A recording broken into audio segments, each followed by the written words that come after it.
যে মনে করুন আপনার শৈশবের সেই দিনগুলো যখন আপনি প্রাইমারি স্কুলে পড়তেন এবং আপনার স্কুলে নিশ্চয়ই এমন কেউ ছিল যে কিনা খুবই আনন্দ, খুবই রসিক টাইপের। তার কাছে তার ব্যাগের মধ্যে নানান ধরনের জিনিসপত্র, সাজ সরঞ্জাম থাকতো, লাঠি থাকতো, মার্বেল থাকতো এবং যার কথায় পুরো ক্লাস আনন্দিত হইত। এমন একজন কারো কথা মনে করুন, আপনারা সবাই মনে করতে পারবেন। মনে পড়ছে কি আপনার শৈশবের সেই স্কুলের বন্ধুটার কথা, যে আপনার পুরো ক্লাসটাকে মাতিয়ে রাখতো? এমন কারো কথা মনে পড়ছে?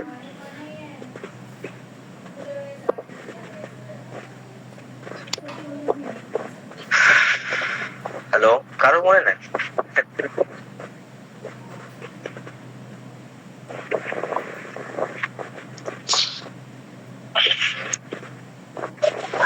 মনে পড়ছে না স্যার কিছু। আচ্ছা, যখন প্রথমবার আপনারা যখন প্রথমবার নানু বাড়ি গিয়েছিলেন, যখন বেশ ভালো মতো জ্ঞান হয়ে গিয়েছিল, 5-6 বছর বয়স ছিল, তখন সেই নানুর বাড়ির পরিবেশটা কেমন ছিল, কেমনে তারা আদর যত্ন করতো, সেগুলো কি মনে পড়ে?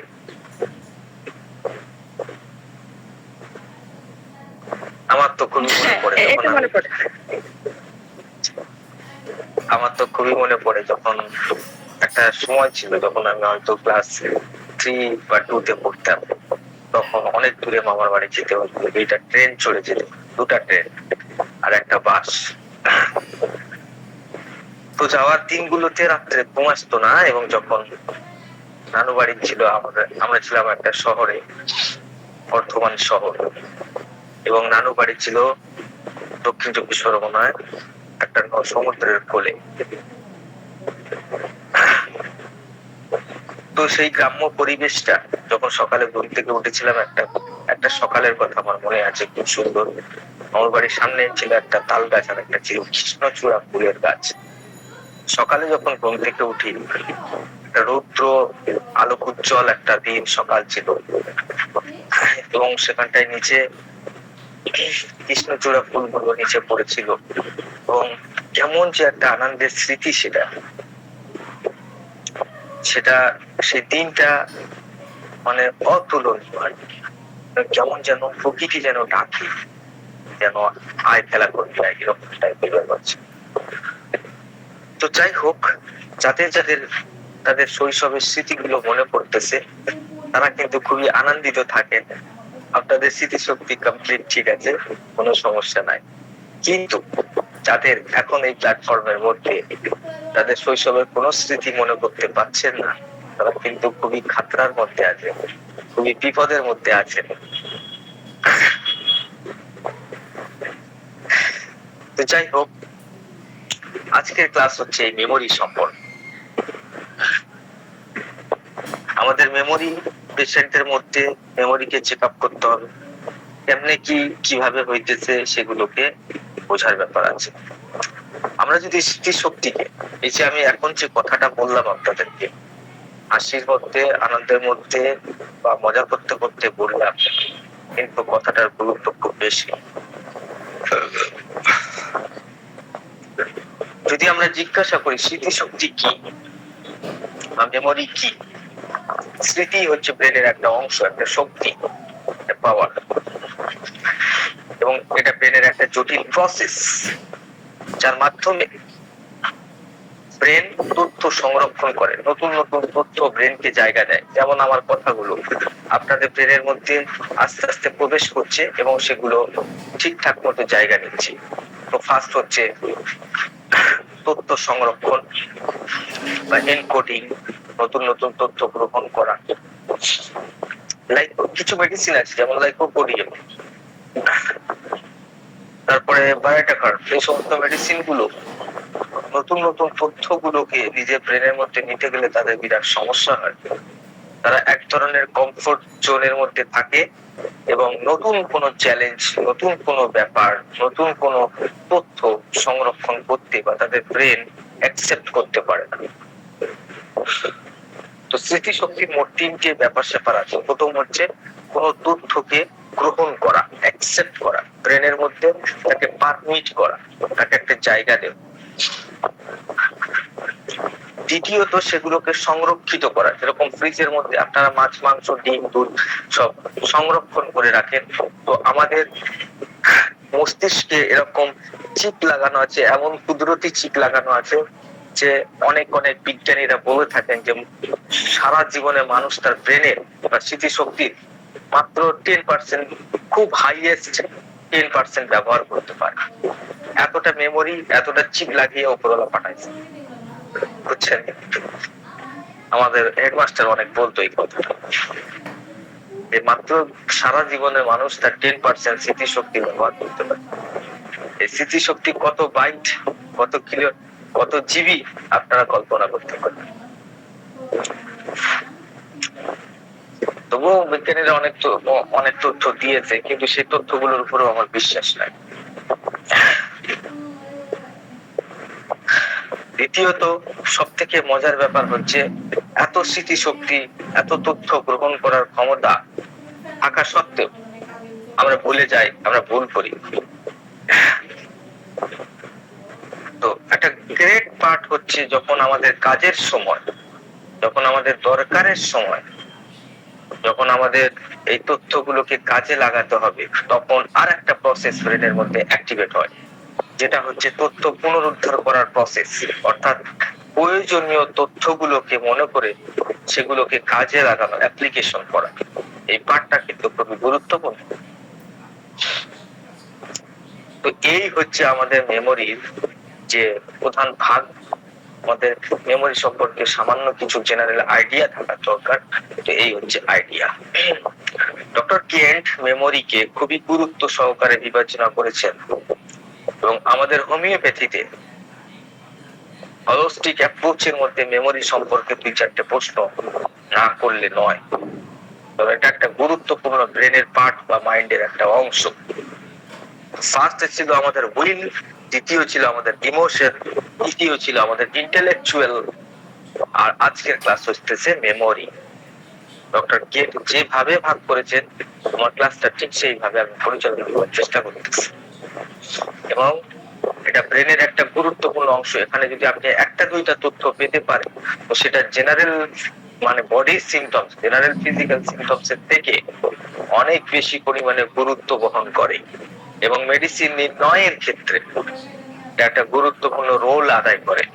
অতএব এই পার্টটাকে হোমিওপ্যাথি ডাক্তার কখনোই হালকা ভাবে দেখার চেষ্টা করবে না। তাই একটু আগে যে গল্পটা আমি বলতেছিলাম,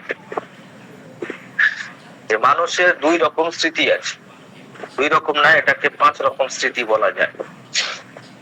একটু আগে যে গল্পটা আমি বললাম, শৈশবের যে সমস্ত স্মৃতি, বেশিরভাগ ক্যান্সার রোগীদের মধ্যে আপনি দেখবেন তাদের শৈশব মুছে গেছে, তাদের লাইফ থেকে শৈশব হারিয়ে গেছে। ক্যান্সারের খুব খাতারনাক প্যাথোলজিক্যাল স্টেজের মধ্যে সে আর শৈশবের কথা মনে রাখতে পারে না। তো শৈশবের স্মৃতি বা অনেক পুরানো স্মৃতি, যেটাকে আমরা বলি long term memory, long term memory, যেখানটায় দীর্ঘ সময়ের জন্য স্মৃতি সংরক্ষিত থাকে। যেমন নানান ধরনের শিক্ষার তথ্য, শৈশবের স্মৃতি, এই সমস্ত স্মৃতি।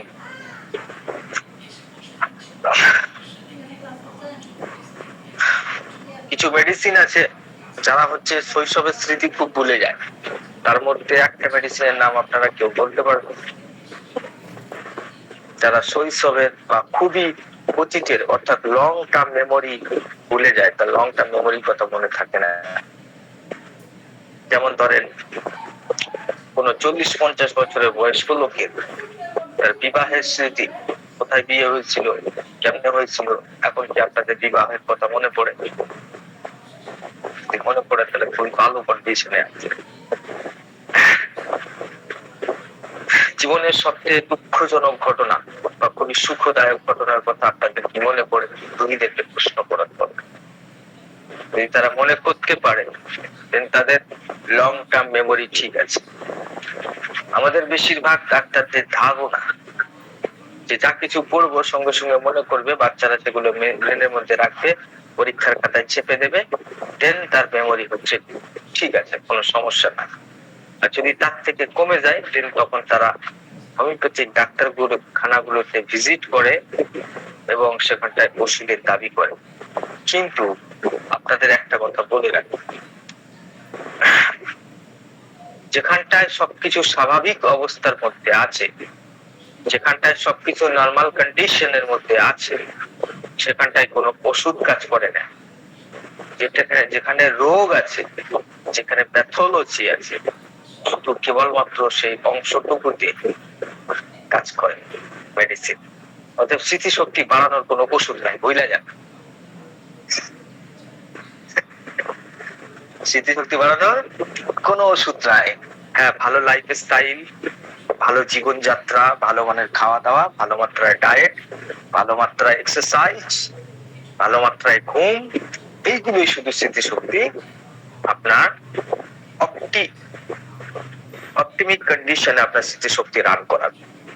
কোন মেডিসিনের দ্বারা স্মৃতিশক্তি বাড়ানোর কথা বললেন যে আমার বাচ্চা খুবই দুর্বল, স্মৃতিশক্তি বাড়ায় 100 গুণ করবো, স্মৃতিশক্তি বাড়াবার কোনো জায়গা নেই। কুদরত ওপরওয়ালা অলরেডি সবার মধ্যে চিপসেট করে দিয়েছে, প্রচুর স্মৃতিশক্তি সেখানে আছে, সে ব্যবহার করতে পারলে হয়। এবার ব্যবহারের উপরে আস্তে আস্তে, যেমন আমাদের মাসেলস, আমরা যদি কন্টিনিউয়াসলি জিমের মধ্যে প্র্যাকটিস করি তখন আমাদের মাসেলস বিল্ড আপ হয় না।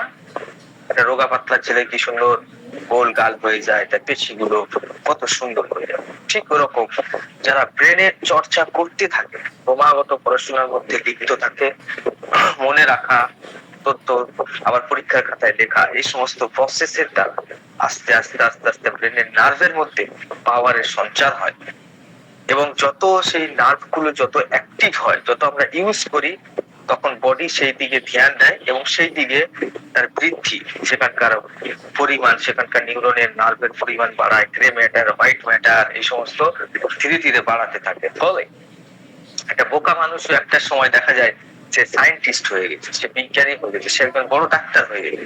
আপনার গ্রামেরই সব থেকে বোকা ছেলেটা, ইয়েস, আপনাদের গ্রামেরই দেখবেন সব থেকে বোকা ছেলেটা সবার আগে চাকরি পেয়ে গেল, ভালো এসএসসি কি বলে আপনাদের কি বলে বিসিএস ক্যাডারের পরীক্ষায় এক্সাম ফার্স্ট হইলো বা ক্র্যাক করতে পারলো।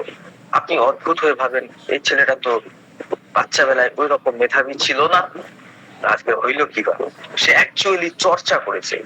আমাদের সমস্ত বডি পার্টস যত আমরা চর্চা করব, সেখানে যত প্রেসার বাড়াবো তাদের সেই পরিমাণে বৃদ্ধি ঘটবে।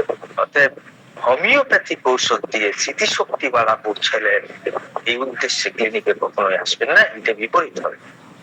ইয়েস, রাইট কথা বলছেন, এমন ঠিকই কথা।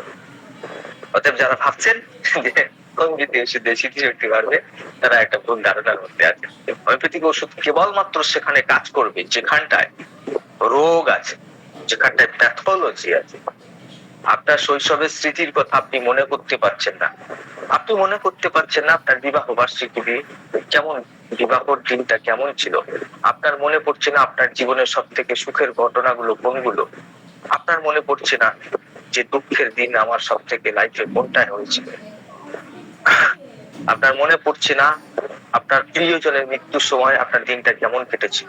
দেন তখন আপনার ওষুধের দরকার আছে না। আগে ভাবতে হবে যে কোথায় ওষুধের দরকার আর কোথায় ওষুধের দরকার নাই। তো ফার্স্ট আমি বললাম লং টার্ম মেমোরি কথা। আমি যদি এক্ষুনি একটা মোবাইল নাম্বারের কথা বলি, আমার মোবাইল নাম্বার 779794, এই পর্যন্ত আমি যদি 5 মিনিট পরে জিজ্ঞাসা করি, আপনারা বেশিরভাগই বলতে পারবেন যে 6টা সংখ্যা 779794। বলেন তো নাম্বারটা কেউ একজন বলতে পারবেন? 6টা সংখ্যা। হ্যালো, ইয়েস, শ্যামলদা সুন্দর বলেছে। দেন শ্যামলদার শর্ট টার্ম মেমোরিও ঠিক আছে, নো প্রবলেম। শ্যামলদারটা ভুল হয়েছে, 779794। ইয়েস, কি লিখেছে শ্যামলদা? 94 লিখছে, 9494 লিখছে। ওকে ওকে, ঠিক আছে, তারপরেও তো প্রথম দুইটা ঠিক লিখেছে, 9-4 ঠিক লিখেছে, আর মাঝখানে একটু সমস্যা হয়েছে, হয়তো শুনতে সমস্যা হয়েছে। দেন তার শর্ট টার্ম মেমোরিও ঠিক আছে, নো প্রবলেম। হ্যাঁ, নো প্রবলেম, রুবির শর্ট টার্ম মেমোরি কেউ চেক করে। শর্ট টার্ম মেমোরির মধ্যে আমাদের শর্ট টার্ম মেমোরির মধ্যে আমাদের রেপার্টরির অনেক রুব্রিক্স আছে। যেমন আপনি একটু আগে কি বললেন সেটাই আপনি ভুলে গেলেন, শর্ট টার্ম মেমোরি প্রবলেম। আপনি একটু আগে কি কথা বলতে যাচ্ছিলেন, একটা প্রশ্ন আপনার মনের মধ্যে উঠলো এবং আপনি ভাবলেন যে এটা স্যারকে করবো, দেন আপনি ভুলে গেলেন। দেন আপনার শর্ট টার্ম মেমোরিতে সমস্যা থাকলে একটু থাকতে পারে, বা আপনি মনে করতে পারছেন না যে রিসেন্ট এই একদিন আগে আপনার বাড়ির পাশে যে ঝামেলাটা হয়েছিল, সেই ঝামেলাটা কি নিয়ে হয়েছিল এটা মনে করতে পারছেন, দেন আপনার শর্ট টার্ম মেমোরিতে প্রবলেম আছে, মেডিসিন হেল্প করতে পারে। Right, it is short term memory.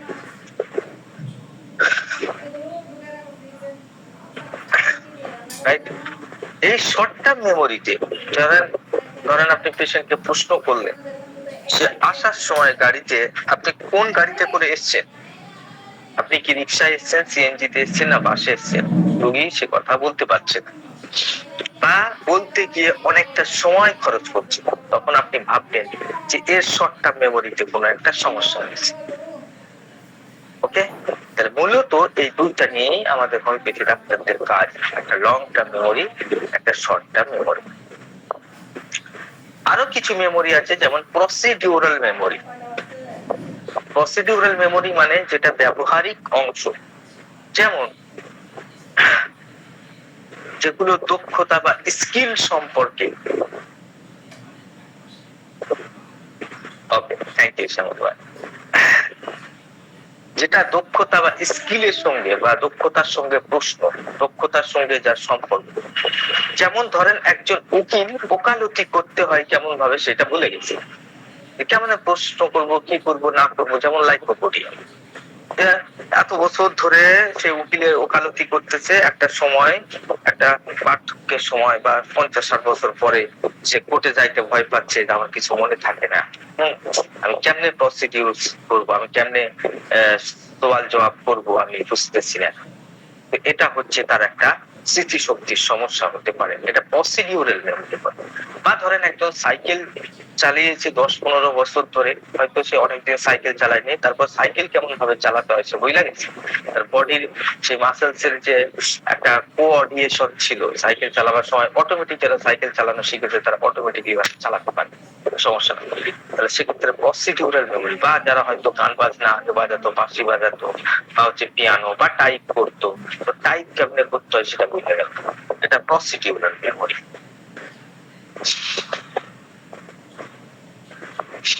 এবারে একটা ব্যাপার আছে, যেখানে অ্যাফেসিয়া বলে এক ধরনের রোগ হয়, স্মৃতিশক্তির একটা সমস্যা নিয়ে রোগটা হয়, যেখানটায় ব্যক্তি কেমন ভাবে কথা বলতে হয় সেই কথাই ভুলে যায়, সে কথায় ভুলে যায়, যেমন কথা কেমন ভাবে বলতে হয় সেটা ভুলে যাচ্ছে, বা নিজেকে এক্সপ্রেস করতে পারছে না শব্দের দ্বারা নিজের মনের কষ্টগুলোকে।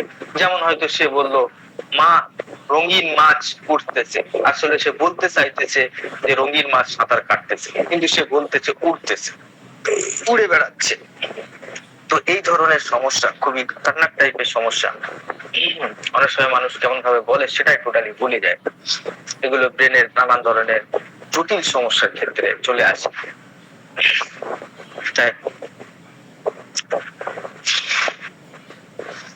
তো এই কয়েক ধরনের মেমোরি আমরা দেখছি, তার মধ্যে আমাদের সব থেকে গুরুত্বপূর্ণ হচ্ছে শর্ট টার্ম মেমোরি আর লং টার্ম মেমোরি।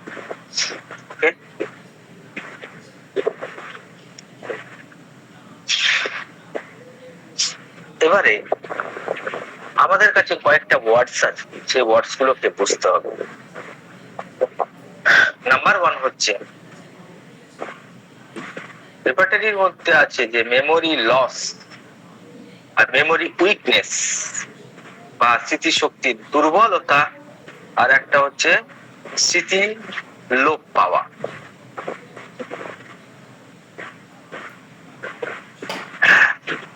স্মৃতি লোপ পাওয়া, এই দুইটার মধ্যে পার্থক্য কি কেউ বলতে পারবে? এনিবডি?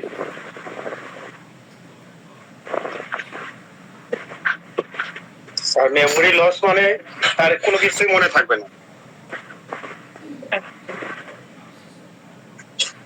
আর লোপ পাওয়া মানে কি ওই স্মরণ শক্তির একটু কমে যাওয়া আর কি।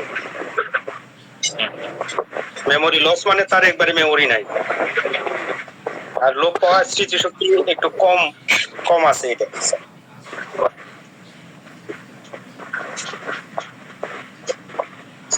মেমোরি লস আর কেউ কিছু বলবে? মেমোরি লসটা হয় স্যার, মেমোরি লসটা বলতে ওই পার্টিকুলার স্মৃতিটা সে ভুলে গেছে, তার মেমোরি থেকে ডিলিট হয়ে গেছে। আর যেটা হচ্ছে লোপ পাওয়া মানে সেটা বোঝাচ্ছে যে একটু স্মৃতিশক্তির দুর্বলতা যেটা সেটা বোঝাচ্ছে।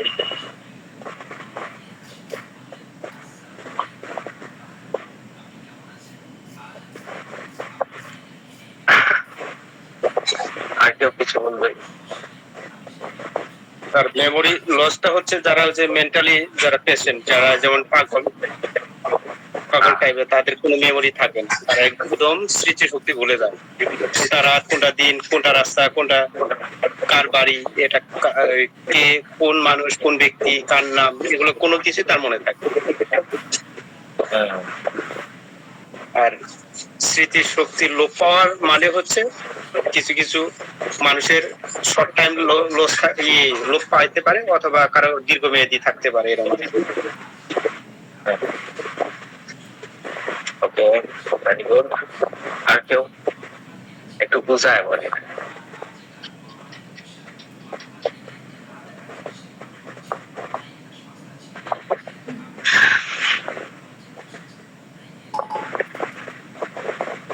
আর কেউ বলবেন না? ওকে, ঠিক আছে, no problem.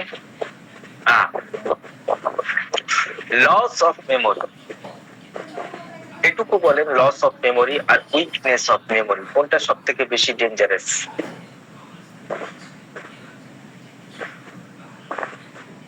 Memory loss sir. Yes. তো আপনারা হয়তো একটা হিন্দি মুভি দেখেছেন, গজনী বলে একটা মুভি এসেছিল আমির খান, গজনী। তো সেই ব্যক্তি সবকিছু ভুলে যায়, ইভেন তার নামটাও পর্যন্ত ভুলে যায়, মনেই থাকে না কিছু। সেই কারণের জন্য সে প্রতিশোধ নেওয়ার জন্য সে তার বডির মধ্যে নানা কিছু লিখে রেখেছে। ইভেন সে মাথায়, বডি সব জায়গায় নাম খোদাই ট্যাটু করে বানিয়েছে। তো ওখানটায় যে ঘটনাটা ঘটেছিল সেটা হচ্ছে loss of memory. Loss of memory হলে সম্পূর্ণ বা আংশিক ভাবে স্মৃতি হারিয়ে যাওয়া, যেখানে আর দ্বিতীয়বার মনে কোনোভাবেই আসবে না, যেখানটায় আর দ্বিতীয়বার সেই স্মৃতি পুনরুদ্ধার হওয়া সম্ভব না। সেটা অতীতের কোনো ঘটনা হতে পারে, সেটা শেখা কোনো তথ্য হতে পারে, any type of things of একেবারে মিটে যাওয়া, একেবারে ব্রেন থেকে চলে যাওয়া, একেবারে শেষ হয়ে যাওয়া, সেটা হচ্ছে লস অফ মেমোরি। রিপিটেটিভ প্রয়োগ করার সময় loss of memory and weakness of memory, এই দুইটার মধ্যে অনেক ডাক্তারি দেখছি উলায়। এই কারণে এই সংজ্ঞাটাকে মাথার মধ্যে রাখার দরকার যে কোন জায়গায় লস অফ মেমোরি নেই। যেমন ধরে কোন ব্যক্তি বাইকের পিছনে যাচ্ছিল, একটা বাম্পার বের হবার পরে, যেমন আমার ডক্টর সুশীল দুবে, আমার ডক্টর প্রফেসর সুশীল দুবে একটা কেস সলভ করেছিল, একটা বাচ্চা নয়, বয়স্ক ব্যক্তি, যে কিনা বাইকের পিছনে বসেছিল। বাইকের পিছনে বসার পরে তখন সে একটা রাস্তায় যে বাম্পার থাকে, যে বাম্পার পেরোনোর সময় সে কোনোভাবে পড়ে যায়, পড়ে গিয়ে মাথার পিছনে আঘাত পায়। আঘাত পাওয়ার পরে সে আর কোনো কিছুই চিনতে পারছে না, সে আর কোনো কিছুই বলতে পারছে না, সবকিছু সে ভুলে যায়, ইভেন তার নামটুকুও মনে করতে পারছে না। সেখানে এমন বিভ্রাট সৃষ্টি হয়। হসপিটালে নিয়ে যাওয়ার পরে সে তার ছেলে এবং বৌমাকে, বয়স্ক ব্যক্তি, সে তার ছেলে এবং বৌমাকে অন্য নামে সম্বোধন করতেছে এবং আমার ডাক্তার যে তাকে ট্রিটমেন্ট করতে গিয়েছিল, সে ডাক্তারকে ভাবতেছিল তার কোনো খালু সম্পর্কের কেউ হবে, এরকম একটা ব্যাপার স্যাপার হয়ে গিয়েছিল। এবং তার যে কি নাম, সে সেটুকু নামটুকুও সে ভুলে গিয়েছে।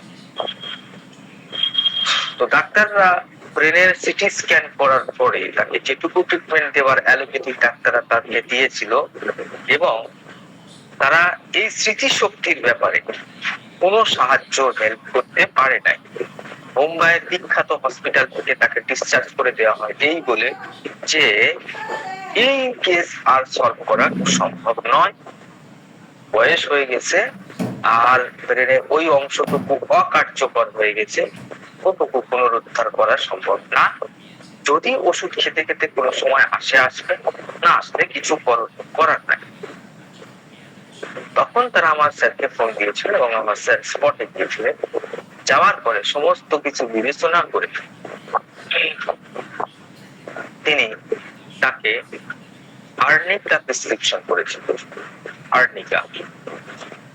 আর্নিকা প্রেসক্রিপশন করার 3 দিন পরে আবার তার সমস্ত স্মৃতি ফিরে আসে এবং সবকিছু আবার ঠিকঠাক আগের মতো হয়ে যায়।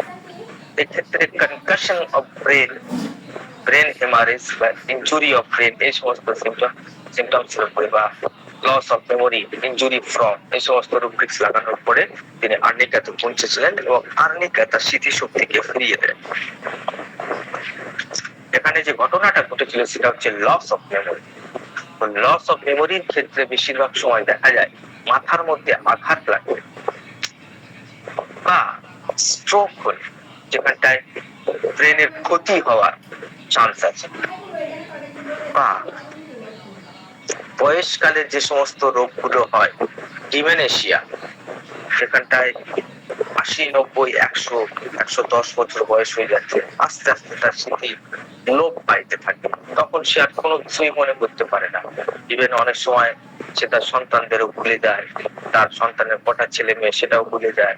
এই সমস্ত গুলো ডিমেনশিয়া বা অ্যালজাইমার ডিজিজের ক্ষেত্রে দেখা যায়, যেখানটায় ব্রেনের সেল গুলো ডিজেনারেশন হয়ে যায়। চতুর্থত, নানান ধরনের ড্রাগ বা অতিরিক্ত অ্যালকোহলের আসক্তির কারণে, প্রচুর মাত্রায় অ্যালকোহলের কারণে আস্তে আস্তে ব্রেনে চেঞ্জ হয়, তখন স্মৃতিশক্তি লোপ পাইতে পারে।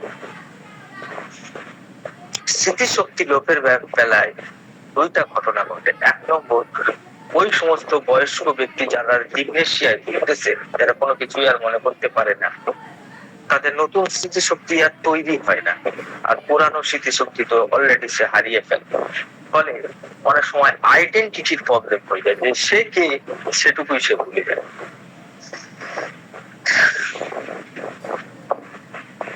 তাহলে লস অফ মেমোরিটা ক্লিয়ার হয়েছে। লস অফ মেমোরি হচ্ছে খুবই একটা মানে যে কটা আছে তার থেকে সব থেকে খাতারনাক কন্ডিশন। দ্বিতীয়ত হচ্ছে উইকনেস অফ মেমোরি, অর্থাৎ স্মৃতি শক্তির দুর্বলতা, অর্থাৎ যেখানটায় সে শিখতেছে খুব ধীর গতিতে, মনে রাখতে গেলেও তার সমস্যা হচ্ছে, হ্যাঁ, আবার যখন তথ্যগুলোকে কাজে লাগাবার সময় হচ্ছে তখন সে সেগুলোকে মনেই করতে পারছে না, প্রচুর চাপাচাপি করার পরে মনে উঠতেছে, হ্যাঁ। তাহলে যেখানটায় এই যে টোটাল মনে রাখার যে প্রসেস, সেই প্রসেসটা যখন একটু স্লো হয়ে যায়, তখন সেটা দ্রুত, যেরকম আমাদের সবার স্বাভাবিক গতিতে কাজ করতেছে, সেই গতিটা যখন একটু কমে যায় তখন আসে উইকনেস অফ মেমোরি। তাহলে সেখানটায় তথ্য মনে রাখা এবং পুরাতন তথ্য, যেখানে নতুন তথ্য মনে রাখা আর পুরাতন তথ্য মনে করা, এই দুটার মধ্যে একটু অসুবিধার সৃষ্টি হয়, একটু প্রবলেমের সম্মুখীন হয়, রাইট? সেখানে স্মৃতি লোপ পায়, সেখানে মনে করতে একটু অসুবিধা হয়। এটা হওয়ার কারণ কি? এখানে বেশিরভাগ ক্ষেত্রে দেখা যায় অনিদ্রার সমস্যা, যাদের ঘুম খুবই কম, যারা ঠিকঠাক মতো ঘুমাইতে পারেন, যারা অতিরিক্ত মানসিক চাপের মধ্যে থাকে, তাদের মধ্যে ধীরে ধীরে এই সমস্যাটা দেখা যায়। বা যাদের আস্তে আস্তে বয়স হয়ে যাচ্ছে, বয়স হয়ে গেলে তখন মেমোরি একটু স্লো হয়ে যায়, মনে করার গতিগুলো সব কমে যায়। তো এই যে উইকনেস অফ মেমোরি, এই উইকনেস মেমোরির মধ্যে শর্ট টার্ম মেমোরিও আছে, লং টার্ম মেমোরি আছে। যে পুরাতন তথ্যগুলো দেখা যায় কিছু কিছু পেশেন্ট আছে যারা পুরাতন তথ্যগুলোকে খুব দ্রুত মনে করতে পারে। আরে ডাক্তার বলবেন না, সেই শৈশবের স্মৃতি তো, হ্যাঁ মামার বাড়ি যাওয়া সেসব স্মৃতি তো এখনো মনে আছে, নানি এই বলতো, মামা এই বলতো, এরকম আস্তর দিতাম, সবকিছু ঠিক আছে, কিন্তু নতুন তথ্যগুলো সে মনে করতে পারছে না, যে কালকের কি ঘটেছিল বা করতে গিয়ে একটু দেরি হচ্ছে তার, সেখানটায় কোনো বিভ্রান্তির সৃষ্টি। তখন আমরা জানি তার লং টার্ম মেমোরি ঠিক আছে, তার শর্ট টার্ম মেমোরিতে প্রবলেম। শর্ট টার্ম মেমোরিতে প্রবলেম হওয়াটাও খুব একটা বড় ব্যাপার না, কিন্তু লং টার্ম মেমোরিতে দেরি করে মনে করাটা আরেকটু বেশি পরিমাণে ব্যর্থ। যেমন শর্ট টার্ম মেমোরির মধ্যে যেমন আমরা চাবি রেখে নানান জায়গায় ভুলে যাই, এই ভুলটা যখন বারবার হইতে থাকে তখন আমাদের দৈনন্দিন কাজের মধ্যে একটা ব্যাঘাত সৃষ্টি হয়, আমাদের কাজের যে ধারাবাহিকতা সেই ধারাবাহিকতা নষ্ট হয়, তখন আমাদের সমস্যা, তখন আমাদের প্যাথোলজি। কিন্তু একবার চাবি ভুলে গেলাম সেটা আবার কোনো সমস্যা না। তো যেমন চাবি ভুলে যাওয়া, বা এই কালকে আমি পেট্রোলিয়াম নয় সরি আমি পাইলোস্টিগমা পড়েছিলাম, হ্যাঁ সেটার ব্যাপারে একটা তথ্য হয়তো আমি মনে করতে পারছি না, দেন তখন আমার weakness of memory in short term memory. কিন্তু আমার পুরানো সব কথা মনে আছে, দেন আমার অতটা সমস্যা নাই। তাহলে আমরা যদি দুটাকে বলতে চাই যে লস অফ মেমোরি হচ্ছে একটা গুরুতর সমস্যা, আর উইকনেস অফ মেমোরি হচ্ছে একটা হালকা সমস্যা, যেটা বেশিরভাগ মানসিক চাপ, নানান ধরনের সাংসারিক প্রেশার, হ্যাঁ এই সমস্ত কারণে আমরা মনে করতে পারি না।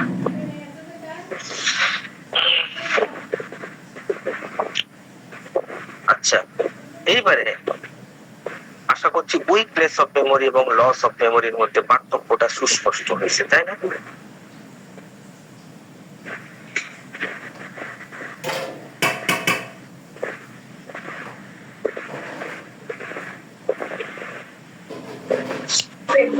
জি ভাই, বুঝতে পারছি মোটামুটি। আচ্ছা, এবারে একটা থার্ড টার্ম আছে, সেটা হচ্ছে ফরগেটফুলনেস। তাহলে এই ফরগেটফুলনেস আবার কি হবে? এইটা তো আবার কি, ফরগেটফুলনেস মানে ভুলো মন। এখন ফরগেটফুলনেস এর সঙ্গে উইকনেস অফ মেমোরির কি সম্পর্ক আর পার্থক্য কোথায়, এইবার চিন্তা করে।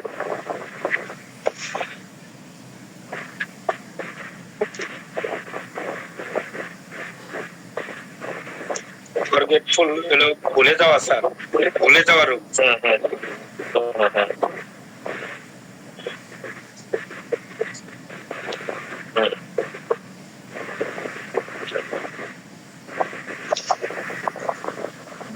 কোন পরিচিত রাস্তা, কোন পরিচিত ব্যক্তি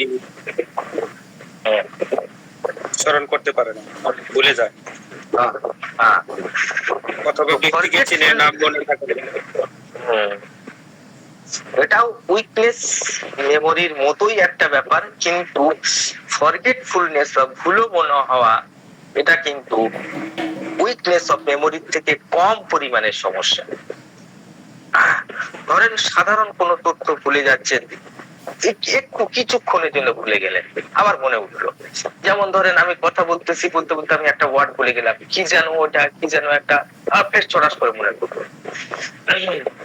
এটা হচ্ছে ফরগেটফুলনেস। হ্যাঁ, তো এই ফরগেটফুলনেস যেরকম অনেক সময় আমি দেখা যাচ্ছে মোবাইলটা কই রাখলাম, খুঁজতেছি, খুঁজতে খুঁজতে মনে পড়ে গেল, আচ্ছা আরে এতক্ষণ ধরে খুঁজতেছি তক্তপোষের উপরে রাখছি না। এই যে ব্যাপারটা, যেটা খুবই ক্ষণস্থায়ী হয়, ভুলো মনটা খুব বেশি হতে পারে। যেমন এক্সামে আপনি বসে আছেন, আপনি সবকিছু মুখস্থ করে এসছেন, আপনি লিখতে যাচ্ছেন, তুম করে দেখা গেল আরে কিছুই মনে করতে পারছি না।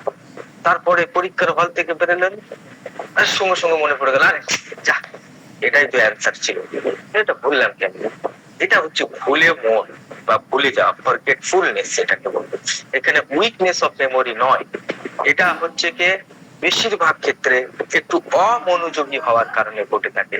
যে আপনি পরীক্ষার সময় চাপের মধ্যে পড়েছেন, ভালো করে টার্মস গুলোকে ভালো করে পড়েন নাই, বা আগ্রহের সাথে পড়েন নাই, বা যে পরিমাণে আপনি মনোযোগ বা অ্যাটেনশন দিয়ে পড়া উচিত ছিল সেইভাবে পড়েন নাই, জিনিসগুলো মাথার মধ্যে বসে নাই ভালো করে, হ্যাঁ, বা আপনি পরীক্ষার মধ্যে খুব ব্যস্ততার মধ্যে খুব তাড়াহুড়ার মধ্যে ছিলেন, মনে করতে পারলেন না, হ্যাঁ, তো অতিরিক্ত চাপ, অতিরিক্ত ব্যস্ততা, হ্যাঁ, অতিরিক্ত পরিমাণে অমনোযোগী হওয়ার কারণে এই ফরগেটফুলনেসটা হয়।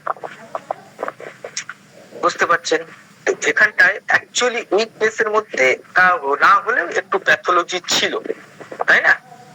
একটু, যেমন পরিচিত কারোর নাম আপনি মনে করতে পারছেন না, এটা ভুলো মন না, এটা আপনার মেমোরির সমস্যা, এটা উইকনেস, এটা মেমোরির দুর্বলতা। কিন্তু ফরগেটফুলনেস এর মধ্যে মেমোরির দুর্বলতা তেমন নাই, সেখানটা আপনার অমনোযোগিতা বা ব্যস্ততা বা চাপ, কোন একটা স্ট্রেসের কারণে এই ঘটনাটা ঘটতেছে। তো ফরগেটফুলনেস সেই কারণে হইতেছে।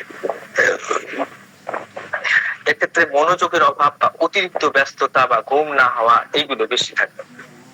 যেমন আপনার ওয়াইফ আপনাকে বাজারে যাওয়ার সময় 10টা জিনিসের নাম বলবে, 5টা জিনিসের নাম বলবে, আলু আনবেন, পেঁয়াজ আনবেন, আদা আনবেন, রসুন আনবেন, আর একটা নখ কাটার প্লেট নিয়ে আসবেন, 2টা। এখন আপনি বাজারে গিয়ে দেখলেন, ভাই আমার তো 3টে মনে আছে, 2টা মনে পড়তেছে না, প্লেটটা ভুলে গেলেন, আর ধরে আলুর কথা ভুলে গেলেন। এখন এই ভুলে যাওয়াটা, এই কারণে আপনার ওয়াইফ আপনাকে বিশ্বাস করে না, বাজারে পাঠায় না। এটা হচ্ছে আপনার ভুলো মনের পরিচয়, কারণ আপনার তো সবসময় ধ্যান আছে মোবাইলের, ফেসবুকের দিকে বা আপনার ডাক্তারি ক্লিনিক নিয়ে। এখন আপনি এই ব্যাপারটা নিয়ে অতটা সিরিয়াস নন, এই কারণে জন্য বাজারে গিয়েছেন, 3টে আনেছেন আর 2টা নিয়ে আসতে পারেন নাই। এখন দেখা যাচ্ছে আপনি পড়াশোনায় তো মাশাআল্লাহ খুবই ভালো, একদম ছবির মতো করে আপনার ফসফরাস মনে আছে, হ্যাঁ, ছবির মতো করে আপনার ফসফরিক অ্যাসিডের কথা মনে আছে, সব তথ্য আপনার মাথার মধ্যে আছে, তাহলে সেক্ষেত্রে আপনার উইকনেস অফ মেমোরি নাই। কিন্তু বাজারে যাওয়ার পরে ঘটনাটা কি ঘটলো, সেখানটায় যেটা ভুলে গেলেন, ওটা হচ্ছে ফরগেটফুলনেস। বুঝছেন ব্যাপারটা? বুঝছেন? 5টা জিনিসের জায়গায় আপনি 3টে জিনিস নিয়ে আসলেন, এবার একদম বকানি খাইলেন।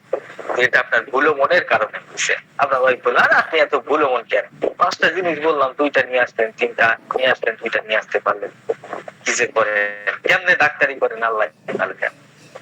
আরে ভাই, এরকম খাইছেন কিনা বলেন? আমি একাই খাইছি। হ্যাঁ জি স্যার, প্রচুর স্যার, প্রচুর। প্রচুর না? তো এটা হচ্ছে ফরগেটফুলনেস।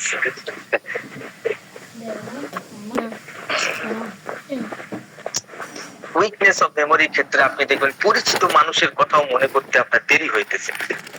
ধরেন অনির্বাণদার সঙ্গে আমার এত পরিচয়, হঠাৎ করে আমি 2 বছর বাদে অনির্বাণদের দেখছি, তখন মনে করছি, আরে কোথায় যেন দেখছি, কি নাম যেন মনে করতে পারছি না,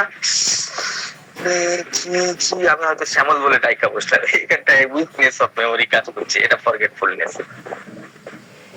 তো ফরগেটফুলনেস আমরা যদি এবারে লেবেল করি, তাহলে ফার্স্ট হচ্ছে ফরগেটফুলনেস, তার থেকে জটিল সমস্যা হচ্ছে উইকনেস অফ মেমোরি, তার থেকে জটিল সমস্যা হচ্ছে লস অফ মেমোরি। ক্লিয়ার হয়েছে? জি স্যার, এবার ক্লিয়ার হচ্ছে।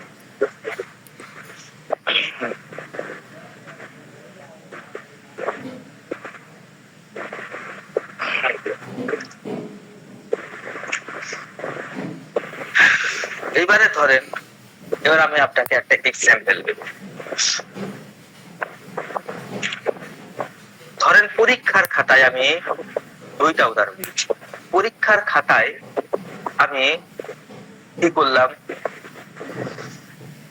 ধরেন ফরগেটফুল লিখতে গিয়ে পরীক্ষার খাতায় আমি ফরগেট বানানটা কি, FORGET, ফরগেট, FUL, ফুল।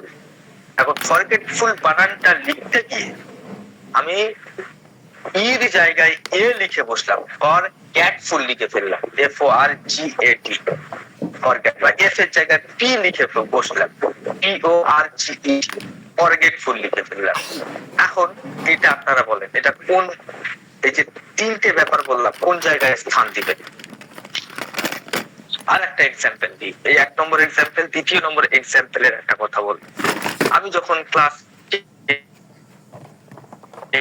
তো আমি একটা ইংলিশ টিউশনি মাস্টারের কাছে পড়তে যেতাম, তার কাছে 8-10 জন ছাত্র, 4-5 জন ছাত্রী পড়ত। তো যখন আমাদের টিউশনি পড়া 2 ঘন্টা সকালের, তখন আমরা সবাই একসাথে বাইরে বের হয়। তো আমি পরে গেছিলাম একটা হাই চপ্পল, শেষ হয়ে। তো হাই চপ্পল বাড়িতে আসার জন্য, স্কুলে যাওয়ার জন্য চলে আসতেছি, তখন আমি আমার একটা নিজস্ব হাই চপ্পল পরেছি যেটা সাদা কালারের ছিল, আর পাশের একজনের দুটা নয় ব্লু কালারের একটা লেফট রিটার্ন করছে, সাইডটা সাদা আর রাইট সাইডটা ব্লু। এই দুইটা পরে আমি বেশ আরামের সাথে হেঁটে হেঁটে চলে আসতেছি। আমার দিদি, অর্থাৎ আমার থেকে যে বড়, আমার বোন আমার সাথেই পড়তে যেত। তো আমার দিদির যে সমস্ত বান্ধবীরা ছিল, সেই বান্ধবীর একজনের ব্লু চটি, ব্লু জুতা আমি পায়ে দিয়ে বেরিয়ে আসতেছি, একটা সাদা একটা ব্লু, এবং হাঁটতে হাঁটতে অনেকটা দূরে চলে এসেছি। আসার পরে আমার বোন দেখি আমাকে পেছন থেকে ডাকছে যে রবি তুই দাঁড়া দাঁড়া দাঁড়া দাঁড়া দাঁড়া। আমি বলি কেন, কি জন্য দাঁড়াবো? তাড়াতাড়ি যেতে হবে না, স্কুলে যেতে হবে না? ফের যেহেতু গোসল করতে হবে, এখন অনেক কাজ বাকি আছে। দাঁড়া তুই, দাঁড়াতে বলতেছি। তো আমি যখন আমার দিদির মুখের দিকে তাকাই, তখন দেখি আমার দিদি খুব হাসছে, এবং পাশে আমার দিদির বান্ধবী তার থেকে বেশি হাসছে, মানে হেসে গড়িয়ে পড়ে যায় আর কি, এরকম অবস্থা। দেন আমি তো খুবই রাগারাগি করতেছি, এতটা রাস্তা এসছি, ধরেন 15-20 ফুট চলে গিয়েছি, রিটার্ন আসাটা মুশকিল, ঝামেলা। তো আমি দেখি আমার ইংলিশ স্যারটা খুবই হ্যান্ডসাম, সেও দেখি খুব হাসছে, সবাই দেখি হাসছে। দেন আমার দিদি, আমি তখনও কিছুই বুঝি নাই যে আমি কি দুর্ঘটনাটা ঘটাইছি। দেন আমার দিদি তখন বলছে যে তোর পায়ের দিকে একবার তাকাতো ভাই। আমি পায়ের দিকে তাকায়া আমি নিজেও হাসতেছি। দেন আবার আমি তাড়াতাড়ি করে গিয়া জুতোটা চেঞ্জ করে নিয়ে খুব লজ্জিত সহকারে একটা সরি বলে দিয়ে ছোট। এইখানে যে ঘটনাটা ঘটলো, এটাকে আপনি কি বলবেন? বা ধরেন আইজ্যাক নিউটনের একটা গল্প, যেখানটায় তিনি খুব চিন্তার মধ্যে ডিম সিদ্ধ করছিলেন, ডিমের জায়গায় তিনি ঘড়িটা চোবায় দিলেন, পানির মধ্যে গরম পানির টকবকে ফোটার মতো ওটা দিয়ে দিলেন। এখানটায় যে ঘটনাটা ঘটলো, এটা কি বলেন? তিনটে একই এক্সাম্পল, পরীক্ষার খাতায় এফ এর জায়গায় পি বসানো, জুতা চেঞ্জ হয়ে যাওয়া, ঘড়ির জায়গায় ডিম চলে যাওয়া। What is this? এটা forgetfulness. Are you sure? Are you sure? জি স্যার।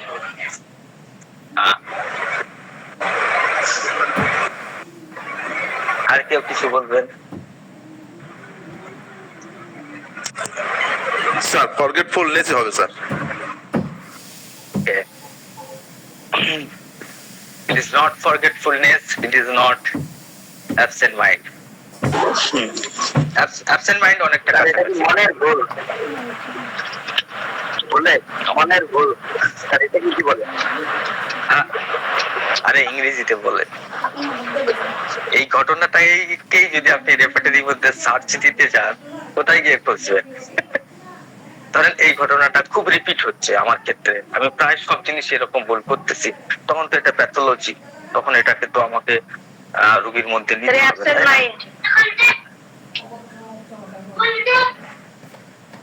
অ্যাবসেন্ট মাইন্ড হবে। এই ঘটনা যদি বারবার রিপিট হতে থাকে, তাহলে এটা মেমোরি উইকনেসে চলে যাবে, যদি রিপিট হতে থাকে। Okay. No, it is not mistake. It is not forgetfulness. It is not weakness of memory. It is not absent mind. শুধু absent mind নয়, আরেকটু absent mindটা ঠিক আছে, আরেকটু ভিতরে ঢুকতে হবে। It is called mistake. Mistake making in words. Mistake making in daily work বা business. Mistake making in speaking. কথা বলতে গিয়ে আপনি ধরেন আপনার ছেলের নাম ধরে ডাকতে চাইতেছেন, ভুল কইরা আপনি মেয়ের নাম ধরে ডাকছেন, হ্যাঁ, বা আপনার 2-3টে মেয়ে আছে, আরে কি নাম, আলিশা, সকিনা, রহিমা, সালমা, সালমা, সালমা তুই এদিকে আয়, হ্যাঁ, এই যেটা হচ্ছে, এটা হচ্ছে মিস্টেক হচ্ছে এখানটায়, রাইট? Memory weakness. এটা না না, এটা ভুল, এটা ভুল, মানে ভুল মানে আপনারটা ভুল না, এটা বলে ভুল হয়ে যাওয়া। আমরা বলি না আমার সরি আমার জুতো পড়াটা আমার ভুল হয়ে গেছে, হ্যাঁ হ্যাঁ আমার একটু ভুল হয়ে গেছে এখানটায়, এটা মিস্টেক। হিন্দিতে বলে খাতা। তো এটার জন্য আলাদা, এটা না মেমোরি উইকনেস, এটা নাই হচ্ছে মেমোরি লস, আর নাই হচ্ছে ফরগেটফুলনেস। এটা হচ্ছে ভুল হয়ে যাওয়া। এই ভুল হওয়াটাও অ্যাকচুয়ালি অমনোযোগী হওয়ার কারণে বা চিন্তা ক্ষেত্রে ত্রুটির কারণে, বা বিশেষ করে আইজাক নিউটন যেটা করেছিল সেটা অমনোযোগী, তার চিন্তা ছিল ওখানটায় একটা কোনো এক্সপেরিমেন্ট করছেন, সেই এক্সপেরিমেন্টের মধ্যে তার মন আবদ্ধ ছিল, বাস্তব দুনিয়ায় কি ঘটতেছে সে সেটা দেখছে না। আমার ক্ষেত্রে যে ভুলটা হয়েছিল এটা ভুল, এটা মেমোরির ভুল না, এটা আমার আচরণগত ত্রুটি বা চিন্তাগত ত্রুটি বা হচ্ছে অমনোযোগিতার কারণে ঘটেছে। অমনোযোগিতা এখানটা অ্যাবসেন্ট মাইন্ডটা সব থেকে গুরুত্বপূর্ণ। যে অ্যাকচুয়ালি আমি জুতো পরার সময় আমার মন ওখানে ছিল না, আমার মন ছিল আমাকে নতুন ইংরেজি স্যার যে গ্রামার শেখাইছিল সেই গ্রামারের মধ্যে আমার ব্রেনটা তখন ব্যস্ত ছিল। তো আজকের স্যার আমাকে কি পড়ালেন সেটা আমি মেমোরাইজ করতেছিলাম ভিতরে ভিতরে, যে নতুন যে গ্রামের নিয়ম কানুন গুলো শিখেছিলাম সেগুলো মনে করতে করতে আমি বাইরে যাচ্ছিলাম, সেই কারণের জন্য এই মিস্টেকটা ঘটেছে। বিশেষ করে ডিপ থিঙ্কিং করার সময় এটা ঘটে। পরীক্ষার খাতায় একটা ছেলে পির জায়গায় এফ লিখছে, সে কি ফরগেটফুল জানে না বানানটা? তার মাথায় কি নাই? আছে, শিওরলি তার ব্রেনের মধ্যে আছে, এফ ও আর জি ই টি তার ব্রেনের মধ্যে ছাপা আছে, কিন্তু লেখার সময় সে পির জায়গায় এফ বসাচ্ছে, এফ এর জায়গায় পি বসাচ্ছে, ইর জায়গায় এ বসাচ্ছে, টির জায়গায় অন্য কিছু বসাচ্ছে। কেন বসাচ্ছে? এটা তার অমনোযোগিতার কারণে বা ব্যস্ততার কারণে, বা পরীক্ষায় ঘন্টা মেরে দিয়েছে খাতা নিয়ে নেবে, তাড়াহুড়া করে গিয়ে লিখতে গিয়ে, এই যে তাড়াহুড়া করতে গিয়ে অনেক সময় ভুল হয়, এটা হচ্ছে ভুল হওয়া, মিস্টেক। ক্লিয়ার? ব্রেনের মধ্যে তার আছে, ব্রেনের মধ্যে তার আছে, সে আমি জানি যে আমি সাদা জুতো বাড়ি থেকে নিয়ে এসেছি, কিন্তু পড়ার সময় গিয়ে আমি সেটা ভুল করে ফেললাম, আমার কি ব্রেনের মধ্যে থেকে উড়ে গেছে। যে আমি যদি সেখানে দাঁড়িয়ে দাবি করতাম যে না আমি ঠিক পড়ে আছি, আমি তো একটা সাদা একটা ব্লু পরেই আসছি, দেন তখন আমার মেমোরির সমস্যা। বুঝছেন ব্যাপারটা? বুঝছেন? আমি যদি দাবি করতাম সেখানে বৈশা যে নো আই এম রাইট, আমি সাদা একটা নীল একটা পরে আইছি, দেন আমার মেমোরির সমস্যা। কিন্তু আমি তো সেটা করি না, আমি সঙ্গে সঙ্গে পায়ের দিকে তাকায় বুঝতে পারি আরে কি করেছি আমি।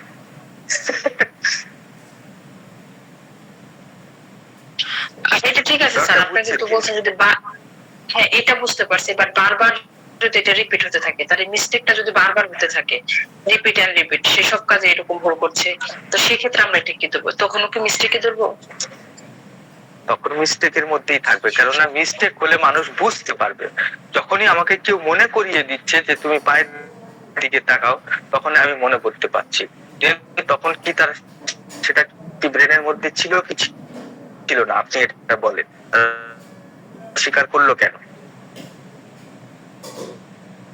যখন বয়স্ক মানুষ তার একটা থেকে ডাকতে যায়,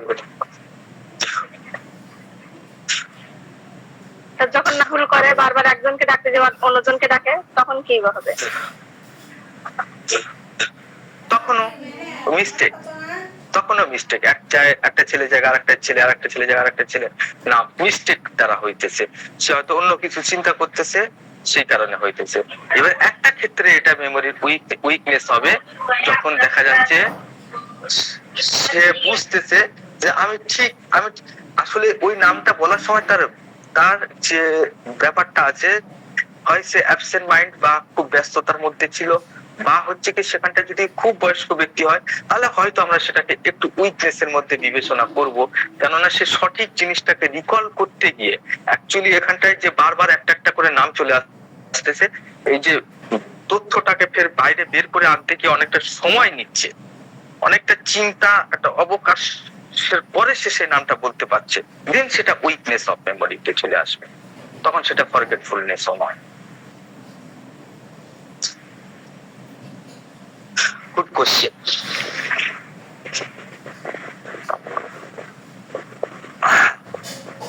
তাহলে আজকে আমরা শিখলাম ফরগেটফুলনেস, মিস্টেক। তাহলে মিস্টেক হচ্ছে যেমন পরীক্ষার ক্ষেত্রে আপনি একটা উত্তর জানা আছে, আপনার উত্তর জানা আছে, আপনি সেই উত্তরটা না লিখতে পেরে আরেকটা ভুল উত্তর লিখে দিলেন, এবং বাইরে এসে আপনার মনে পড়লো হায় রে আমি কি করছি, আমি তো ভুল ভাল লিখে এসেছি। এই যে ভুল লিখেছেন আপনার ব্রেনের মধ্যে ছিল, আপনার ব্রেনের মধ্যে সেটা ছাপা ছিল, আপনি সেটা জানেন, কিন্তু কোনো কারণবশত চিন্তা শক্তি ত্রুটির কারণে বা থটটা আপনার রানিং হয়নি, আপনি ভেবেছেন এক আর লিখেছেন আর এক, এটা হচ্ছে মিস্টেক। বা আপনি আমি যেমন একবার বাইক চালাতে গিয়ে এই কয়েকদিন আগে, 1 বছর হয়নি, বাইক চালাতে গিয়ে রাতের অন্ধকারে আমি বাইক চালাতে চালাতে আমার বাঁ দিকে রাস্তা ধরার কথা ছিল, কিন্তু ফোনে আমি একটু ব্যস্ত ছিলাম, তো আমি ডান দিকে রাস্তা ধরে নিয়ে অনেকটা রাস্তা চলে গেছি। যাওয়ার পরে দেখতেছি গাছপালা গুলো সব অন্যরকম লাগতেছে, রাস্তাটা অন্যরকম লাগতেছে, দেন আমি ভাবতেছি আমি ঠিক রাস্তায় যাচ্ছি। দেন আমার মনে হলো না আমি তো ভুল করতেছি, এতক্ষণে তো আমার এই জায়গায় পৌঁছানো উচিত।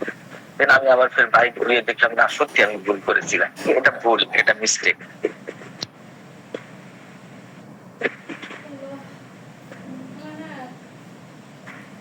মিস্টেক ব্যাপারটা ক্লিয়ার হয়েছে? মিস্টেক হলো চিন্তা বা সিদ্ধান্তের একটা ভুল, বা পরীক্ষার ক্ষেত্রে গেলে চিন্তা শক্তির ভুল হয়েছে বা সিদ্ধান্ত নিতে গিয়ে ভুল হয়েছে, যে এই প্রশ্নের উত্তর আমি আর একটা লিখে দিয়েছি, বা মনোযোগের ঘাটতি বা জ্ঞানের অভাব। আর ফরগেটফুলনেস হচ্ছে সাময়িক ভাবে কোনো কিছু ভুলে যাওয়া, সেটা চাপ হোক, ব্যস্ততা হোক, যে কারণে হোক, ফরগেটফুলনেস।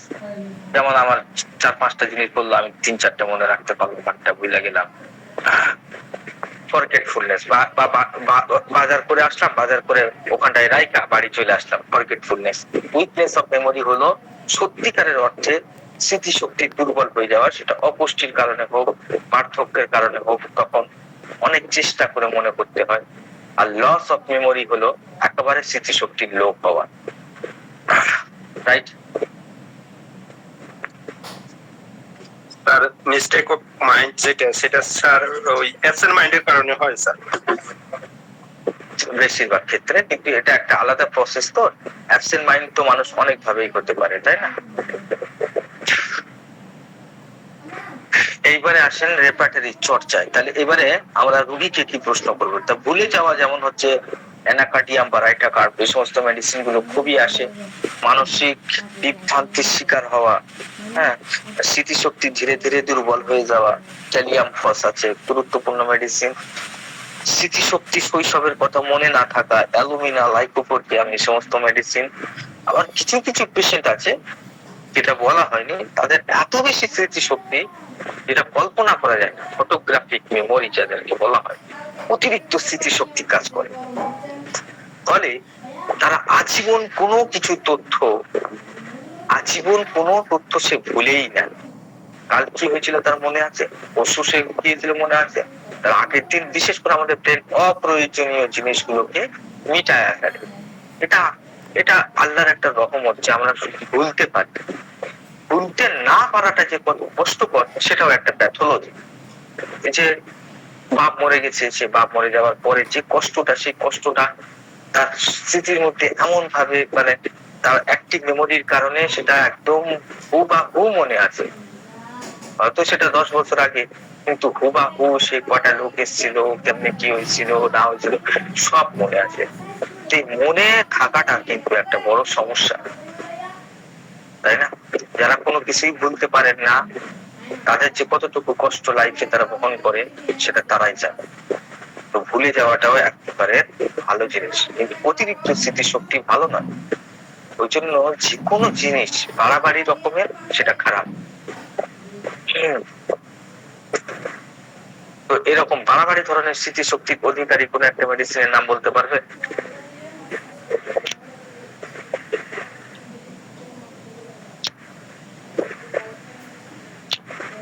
তাদের মস্তিষ্ক গুলো বিশ্রাম পায় না, খুব বেশি মনে রাখার কারণে তাদের ব্রেন ভালো মতো বিশ্রাম পায়।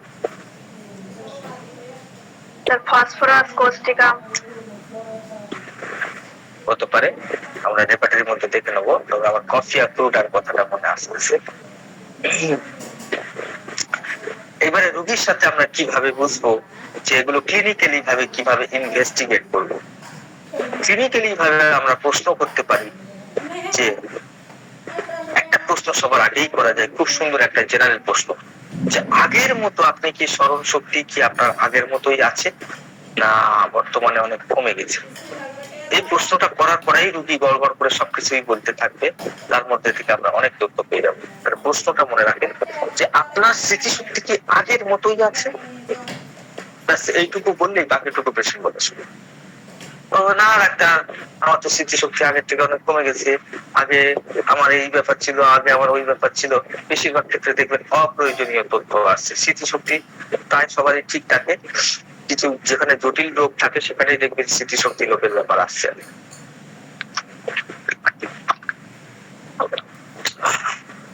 দ্বিতীয়ত, শর্ট টার্ম মেমোরিকে চেক করার জন্য আপনি জিজ্ঞাসা করতে পারেন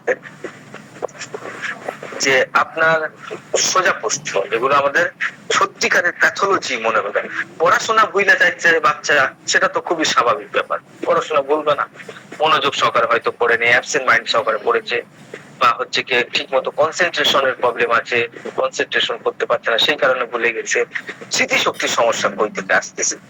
তো স্মৃতিশক্তির সমস্যাকে বিবেচনা করার জন্য আপনাকে এমন প্রশ্ন করতে হবে, যেমন যে আপনি কি পরিচিত যে সমস্ত ব্যক্তি, আপনার বাড়ির যে সমস্ত পরিচিত ব্যক্তি, বা একটু দূরের আত্মীয় স্বজন, যেমন মামা টামা খালু, হ্যাঁ, এদের নামগুলো মনে রাখতে কি আপনার সমস্যা হচ্ছে? এখানটায় প্যাথোলজি প্রকাশ পাবে। বা কয়েকদিন আগে আপনার বাড়িতে যে মারাত্মক একটা ঘটনা ঘটে গেছে, বা এক মাসের মধ্যে কোনো মারাত্মক ঘটনা কি আপনার মনে পড়তেছে, বা এই বছরের মধ্যে কোনো বড় ধরনের ঝামেলা যেটা আপনাকে খুব ভুগিয়েছে, সেই ব্যাপারে আপনার কি মনে আছে সেটা কি ব্যাপার নিয়ে ঘটেছিল? যদি সে মনে না করতে পারে, এত বড় একটা ঝামেলা এক বছরের মধ্যে মারাত্মক ধরনের কোনো ঝামেলা হয়নি, এরকম মানুষ খুব কম আছে। এক বছরের মধ্যে তার মধ্যে হয়তো সে টাকা পয়সার ব্যাপারে বা হচ্ছে বাড়িতে কোনো সমস্যার ব্যাপারে একটু সমস্যার মধ্যে ছিল, বা তার বিজনেসে লসের ব্যাপারের কথা হয়তো সে বলবে, কিন্তু দেখছে সে কিছুই বলতে পারছে না, বা সেখানটায় অনেক সময় নিচ্ছে, তার মানে তার শর্ট টার্ম মেমোরিতে সমস্যা আছে। আপনি এটা প্রশ্ন করতে পারেন যে কোন বিশেষ পরিস্থিতিতে আপনার বেশি ভুল হয়, যে হচ্ছে দেখা যাচ্ছে কারো কারো ক্ষেত্রে বিশেষ কোন সময় বা বিশেষ কোন পরিস্থিতিতে তার বেশি ভুল হয়। এবারে আপনি তার দৈনন্দিন জীবনের উপরে কিছু প্রশ্ন করেন, যে ধরেন আপনি কি চাবি টাবি রেখে অতিরিক্ত পরিমাণে ভুলে যান, শুধুই খুঁজতেই থাকেন এরকম কিছু, বা আপনি কি কথা বলতে গিয়ে মাঝে মাঝে শব্দ হারিয়ে ফেলেন, শব্দ ভুল হয়ে যায়, এক জায়গায় আর এক শব্দ বসায় ফেলেন, এরকম কিছু ঘটতেছে। তার এইগুলো হচ্ছে দৈনন্দিন জীবনে তার নানান ব্যাপারে। বা আপনি তাকে প্রশ্ন করতে পারেন শর্ট টার্ম মেমোরির জন্য, যে আপনি এই যে গাড়িতে করে আসলেন, কয়টা গাড়ি আপনি চেঞ্জ করে এসেছেন, কয় টাকা ভাড়া নিয়েছিল, এগুলো যদি সে ঠিকঠাক বলতে পারে, তখন তার শর্ট টার্ম মেমোরি একদম ঠিক আছে। দীর্ঘমেয়াদী যে সমস্ত মেমোরি গুলো আছে, যেগুলো লং টার্ম মেমোরি, যেগুলো আমি একটু আগে বললাম, যে শৈশবের কোন একটা মজার ঘটনার কথা বলে, বা হচ্ছে কি আপনি এবছর ঈদে কোথায় ঘুরতে গিয়েছিলেন, বা কুরবানির সময় আপনি কয়টা গরু জবাই করেছিলেন, এইগুলো আমরা তার ইন্টারেস্টিং প্রশ্নগুলো করতে পারি। এবং যখনই সে কথা বলবে, কথা বলার সময় সে কতটুকু দ্বিধাগ্রস্ত হচ্ছে, কতটুকু তো করছে, কতটুকু সময় নিচ্ছে, সেই সময়টার দিকেও আমাদের লক্ষ্য রাখতে হবে। অতীতের কোনো ঘটনা সে বলতে পারলো, কিন্তু অনেক কষ্টে অনেক চিন্তা করে ওকাত হয়ে তারপরে বলতেছে। তার যে সমস্ত ভুলগুলো হচ্ছে, সেই ভুলগুলোকে খুঁজে বের করা। যেমন নামের ক্ষেত্রে সে বেশি ভুল করছে, জায়গার ক্ষেত্রে বেশি ভুল করছে, বা হচ্ছে কি প্লেসের, বা হচ্ছে কি করতে যাচ্ছে সেটা ভুলে যাচ্ছে, বা লেখাপড়ার ব্যাপারে লিখতে গিয়ে সে আর লিখতে পারছে না, এরকম ব্যাপারগুলো খুব সিরিয়াসলি ভাবে আমাদের নিতে হবে।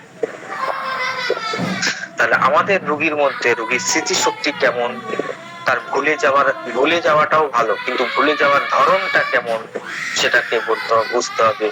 তার কতটুকু সে কনফিউজড হচ্ছে, দৈনন্দিন জীবনে তার কি ধরনের প্রভাব পড়ছে, এই ভুলে যাওয়ার কারণে তার কি লাইফে কোনো সমস্যা হচ্ছে, এই প্রশ্নটা কিন্তু অবশ্যই আপনি ব্রেনের মধ্যে চিন্তা করবেন যে এই ধরনের সমস্যা হলে আমার রোগী কি কোনো প্রবলেম ফেস করছে। যদি দেখা যায় না এগুলো স্বাভাবিক ব্যাপার, রোগীর লাইফে তো এইগুলো ভুলে যাওয়া নিয়ে অতটা কোনো ব্যাপার স্যাপার নেই, মাথা ব্যথা নাই, তাহলে সেক্ষেত্রে আপনি সেগুলোকে গুরুত্ব দিবেন না, সেটা স্বাভাবিক ঘটনা। কিন্তু যদি দেখা যায় দৈনন্দিন জীবনে সে প্রচুর হ্যারাস হচ্ছে, এই স্মৃতিশক্তির অভাবে ভালো করে লেখাপড়া করতে পারছে না, রোগী দেখতে গিয়ে সমস্যা হচ্ছে, হ্যাঁ, বা হচ্ছে গিয়ে বাড়িতে ঝামেলা হচ্ছে, হ্যাঁ, বা হচ্ছে গিয়ে তার কাজের ধারাবাহিকতা নষ্ট হচ্ছে, হ্যাঁ, দৈনন্দিন, তাহলে এগুলোকে গুরুত্ব সহকারে বিবেচনা করেন এবং সব থেকে গুরুত্বপূর্ণ প্যাথোলজিটা কি সেটাকে খুঁজে বের করার চেষ্টা করবেন।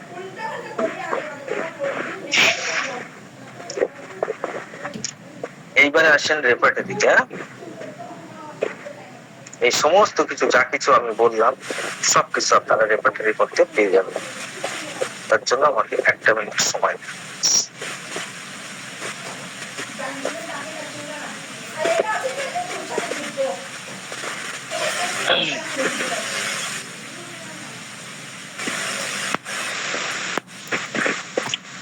Enter a code CMS CMS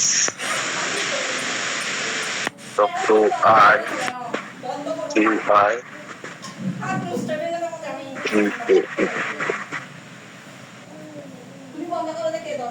sorry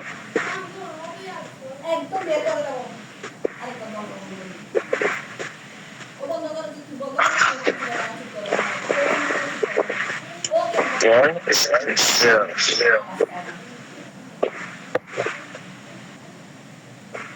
turn off sound, share screen, continue start jam.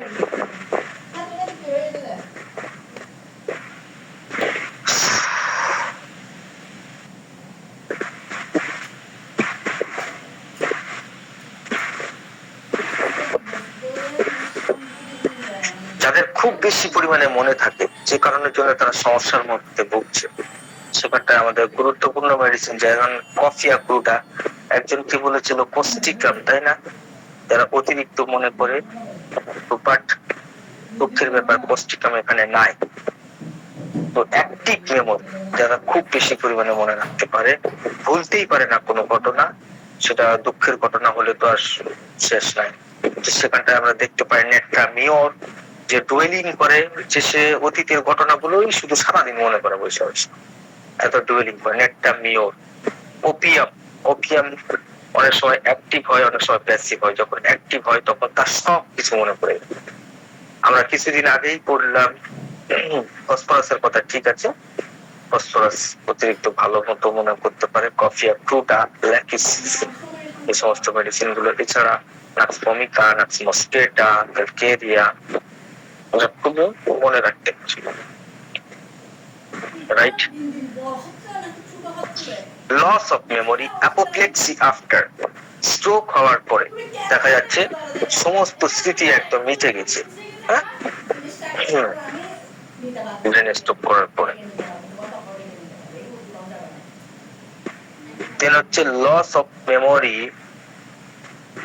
Injury after head of, এই যে আমাদের স্যারের কেসের কথা বললাম, যে লস অফ মেমোরি হওয়ার পরে বিশেষ করে মাথার পিছনে আঘাত লেগেছিল, তারপরে তার স্মৃতিশক্তি দুর্বল হয়ে যায়, সেখানটায় তিনি আর্নিকা প্রয়োগ করেছিলেন। নেট্রামসাল এক্ষেত্রে একটা গুরুত্বপূর্ণ মেডিসিন, বাট নেট্রামসাল এই কারণে প্রয়োগ করা হয়নি, নেট্রামসাল একটু পুরানো হয়ে গেলে, যখন ব্যাপারটা অনেকটা পুরানো হয়ে গেল, কিন্তু আঘাত লেগেছে সবে তাজা তাজা, হসপিটালে রোগী সবে 1-2 দিন কাটাইছে, এবং সেখানটায় ব্লাড জমে যাওয়ার history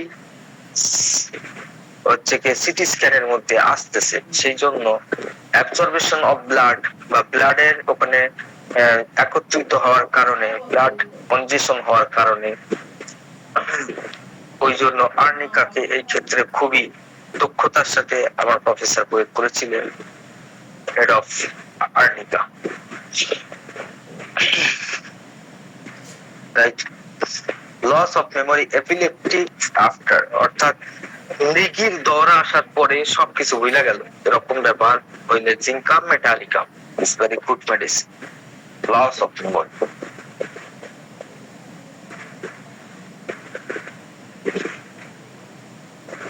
about his past life, তার দেখা যাচ্ছে 40 বছর বয়স, তো মাত্র তার 1 মাসের মেমোরি আছে, মানে যখন 39 বছর 11 মাস বয়স সেখানকার স্মৃতিশক্তি মনে আছে, আর বাকি 39 বছর লাইফ থেকে গায়েব। তো সেই ক্ষেত্রে আমরা নাক্স মস্কেটা একটা গুরুত্বপূর্ণ মেডিসিন। নাক্স মস্কেটার কয়েকটা সিমটমস এর মধ্যে একটা হচ্ছে যে সেক্ষেত্রে রোগী ওপিয়ামের মতো একটা ড্রিমি কন্ডিশনের মধ্যে থাকে এবং তার প্রচন্ড স্লিপিনেস থাকে, সেগে থাকাটা তার পক্ষে মুশকিলের ব্যাপার এবং মাইন্ড খুবই কনফিউজড থাকে। মস্কেটাটা একবার ভালো করে পড়ে নেবে, খুব গুরুত্বপূর্ণ মেডিসিন মেমোরির ক্ষেত্রে। অতিরিক্ত মানসিক পরিশ্রম করার কারণে যদি কারোর মেমোরি আউট হয়ে যায় একদম, এত পড়াশোনা করেছে বেচারি একটা সময় পাগল হয়ে গেছে, আর মনেই করতে পারছে না ও এম আই, আমি কে, বা তার লাস্ট পাস্ট হিস্ট্রি একদম সবকিছু ভুলে গেল, সে কই থেকে আইছে, তার আব্বার নাম কি, তার আম্মুর নাম কি, বা তার হচ্ছে কি শৈশব গুলো কেমন কেটেছিল, বা এই বয়স পর্যন্ত কি হয়েছে, সবকিছু ভুলে গেল। অনেক হাফেজ মাদ্রাসার হিফজের ছেলে যারা কোরআন হাফেজ করে তাদের অনেক সময় এই ধরনের সমস্যার কথা শুনতে পাওয়া যায়। এই ক্ষেত্রটিতে ক্যালিয়াম ফস একটা গুরুত্বপূর্ণ মেডিসিন এবং এক্সটর্শন, মেন্টাল এক্সটর্শন অ্যাগ্রাভেশনের মধ্যে calc also is a very weak metal, weakness আর ফসফরাস তো তার সঙ্গে যুক্ত হয়ে একটা দুর্বলতার একটা পরিষ্কার চিত্র অঙ্কন করে।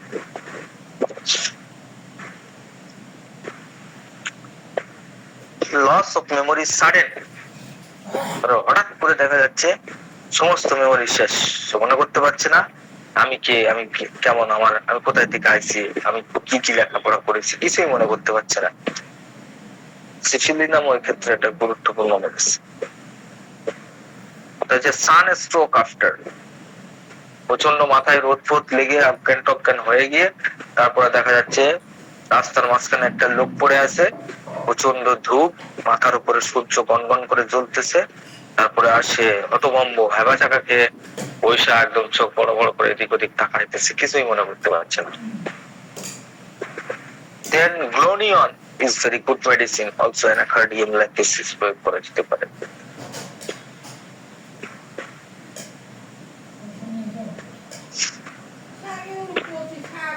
তো এই গেল মোটামুটি লস অফ মেমোরির, আরো অনেক রুব্রিক্স আছে, আপনারা এখান থেকে দেখে নিতে পারেন, সত্য বলা সম্ভব নয়।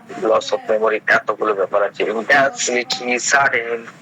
After urinary and intestine travel, অর্থাৎ পেশাব বা ইন্টেস্টাইনে কোনো সমস্যা হওয়ার পরে।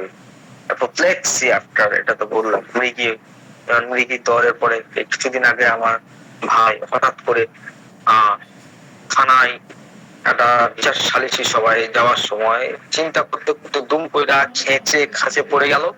পড়ে যাওয়ার পরে তাকে ধরে দাঁড়ে অল্প তুললেন, তোলার পরে সে ফাল ফাল করে চারদিকে তাকায় আছে, কিছুই বুঝতেছে না কোথায় আছি, কি আছে না আছে, আমি কে, আমি কই আছি, আমার দিকে তাকিয়ে আছে, বুঝতে পারছে না যে আমি তার ভাই। লস অফ এটা আবার রিট্রাইভ হতে পারে। ইনজুরি গুলো হলে সেগুলো যখন ইনজুরির সমস্যাটা সমাধান হয়ে যায় তখন মেমোরি এটা আবার ফিরে আসতে পারে, কারণ কারণটা তো সরে যাচ্ছে, তাহলে মেমোরি লসটা আবার রিকভার করে।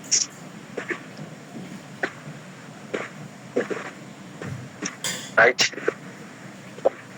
দেখা যাচ্ছে না, দেখা যাচ্ছে।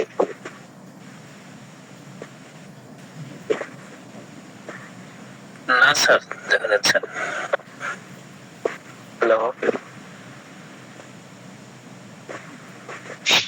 আপনারা কি শুনতে পাচ্ছেন? স্যার আপনাকে শোনা যাচ্ছে, যে স্ক্রিনটা দেখা যাচ্ছে না। একটা মিনিট, আমি আরেকবার রিকানেক্ট।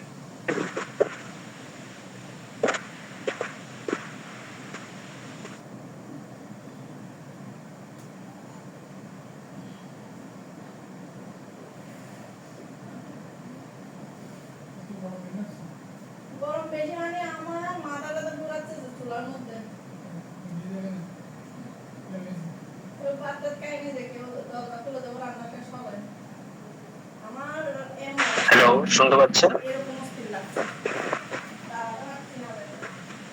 হ্যালো স্যার শোনা যাচ্ছে sir?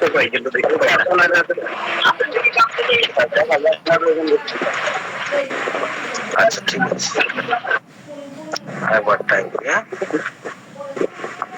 Sharing of, stop sharing.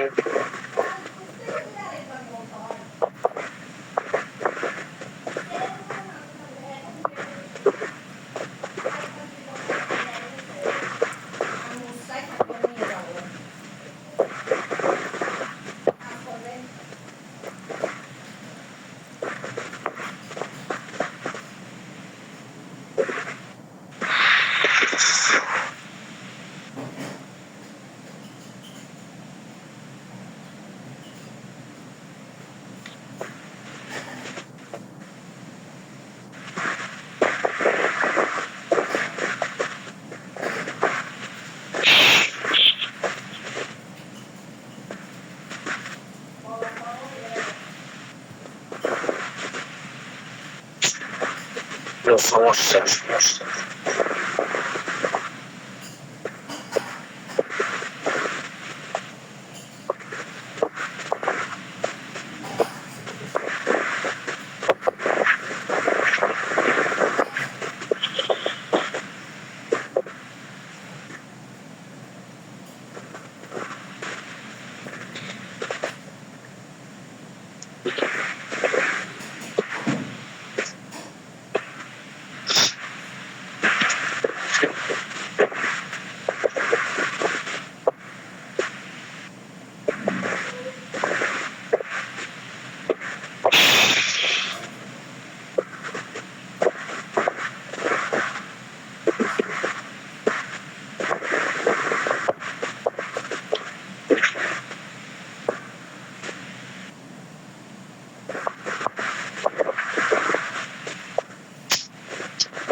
হয়।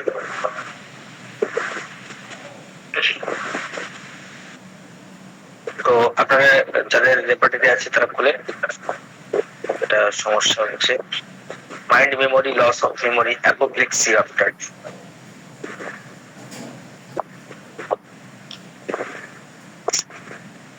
হওয়ার কথা নয় এখন।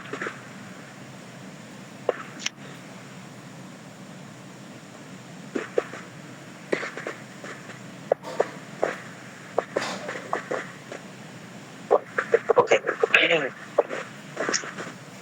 শেয়ার করা এমনি বলতে হবে। এবার আসছেন weakness of memory. Weakness of মেমোরির মধ্যে আমরা শর্ট টার্ম মেমোরি গুলো রেপার্টরি কোথায় খুঁজে পাবো?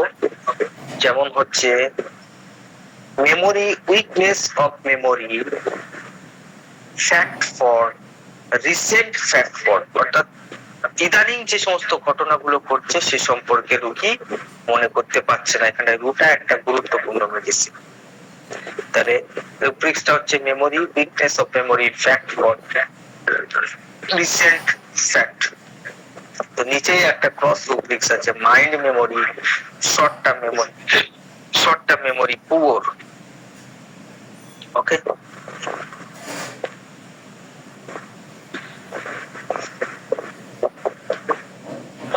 আচ্ছা দ্বিতীয় রুব্রিক্স হচ্ছে কি ঘটনা একটু আগেই ঘটেছে সেটা রোগী আর মনে করতে পারছে না। তাহলে weakness of memory happened or what was just happened, একটু আগেই কি ঘটেছে সেটা মনে করতে পারছে না। সেখানটায় medorrhinum, ruta and carbo veg is very good medicine. এগুলো সব শর্ট টার্মের উপর বলতেছে যে জাস্ট একটু আগে, জাস্ট কিছুক্ষণ আগে যে আপনি কোন গাড়িতে করে এসেছেন, হ্যাঁ আপনি রিক্সা এসেছেন না মোটর ভ্যানে এসেছেন নাকি না অন্য কিছুতে এসেছেন মনে করতে পারছেন, বা আপনি গাড়িওয়ালাকে কয় টাকা ভাড়া দিয়েছেন, এগুলো জাস্ট হ্যাপেন্ড। মানে ক্লিনিকে আস্তে আস্তে জাস্ট হ্যাপেন্ড হয়েছে, একটু আগেই ঘটেছে, সেই সম্পর্কে রোগী বলতে পারছে না। Right,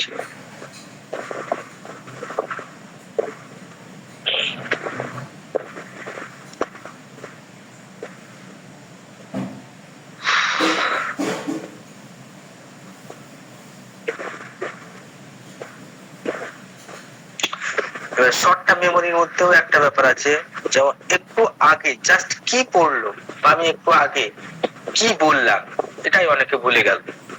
read for what, weakness of memory, ওই চ্যাপ্টার মধ্যেই থাকবেন। Read for what he had just read, অর্থাৎ এই মাত্র সে কি পড়ে উঠলো, বাচ্চা ক খ গ ঘ সব বলে দিলেন, ভালো করে মুখস্থ হইলো, হওয়ার পরে উঠে দাঁড়াইছে, দাঁড়াইতে দাঁড়াইতে ভুলে গেল সবকিছু। তো এই জায়গাটায় আমরা এই রুব্রিক্সটাকে প্রয়োগ করতে পারি। or what he has read, সে যেটা পড়ছিল এই মাত্রই, জাস্ট রিড এই মাত্র পড়ে উঠলো, সেটাই সে ভুলে গেল। বা রাত্রেবেলা মুখস্থ করে শুলো, সকালবেলা আর বলতেই পারছে না, অর্থাৎ রাত্রেবেলা আপনাকে 2 বার 3 বার 4 বার শোনাইলো, শোনাবার পরে সকালবেলা উঠে দেখতেছে আর একটা ওয়ার্ডস মনের মধ্যে নাই। এটা হচ্ছে জাস্ট তার শর্ট টার্ম মেমোরিতে প্রবলেম হইতেছে। তো এই ক্ষেত্রে জাস্ট রিড এই রুব্রিক্সটার মধ্যে আপনারা পেয়ে যাবেন। এখানে গুরুত্বপূর্ণ মেডিসিন হচ্ছে arnica and মেডোরাইনাম।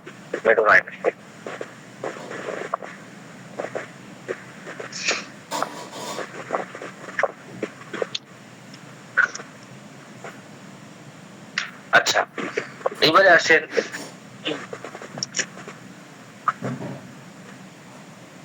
Weakness of memory, dates for, তারিখের কথা তার মনে থাকতেছে না, তারিখ।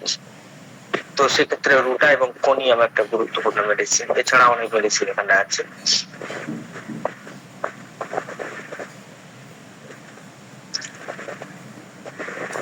Weakness of memory for everyday things, দৈনন্দিন জীবনে যে সমস্ত জিনিসপত্র গুলো লাগে বা যে সমস্ত কাজ কারবার করা লাগে, পার ডে লাইফ, সেক্ষেত্রে ভুল হইতেছে, সেক্ষেত্রে রুটা একটা গুরুত্বপূর্ণ মেডিসিন।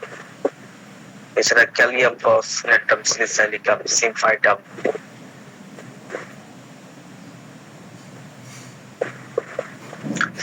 এবারে আসেন লং টার্ম মেমোরিতে আমরা কোথায় খুঁজবো।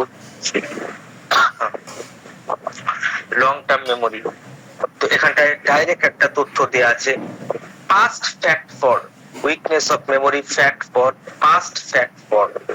তো পাস্টের মেমোরি ভুলে যাচ্ছে, সেরকম ক্ষেত্রে নাক্স মস্কিটা, লাইকোপোডিয়াম, ল্যাকেসিস, এই সমস্ত মেডিসিন গুলো খুবই important.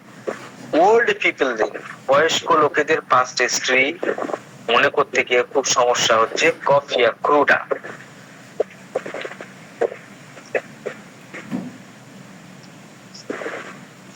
Weakness of memory, family for, family মেম্বারদের কথা বইলা যাইতেছে, হ্যাঁ, এবং স্ট্রেঞ্জার, তার কাছে মনে হচ্ছে যে তার মেয়ে নয়, অন্য কারোর মেয়ে, বা সে মেয়ের নামই ভুলা গেছে। হ্যাঁ, তো family for, weakness of memory, family for, lyssinum is very good medicine.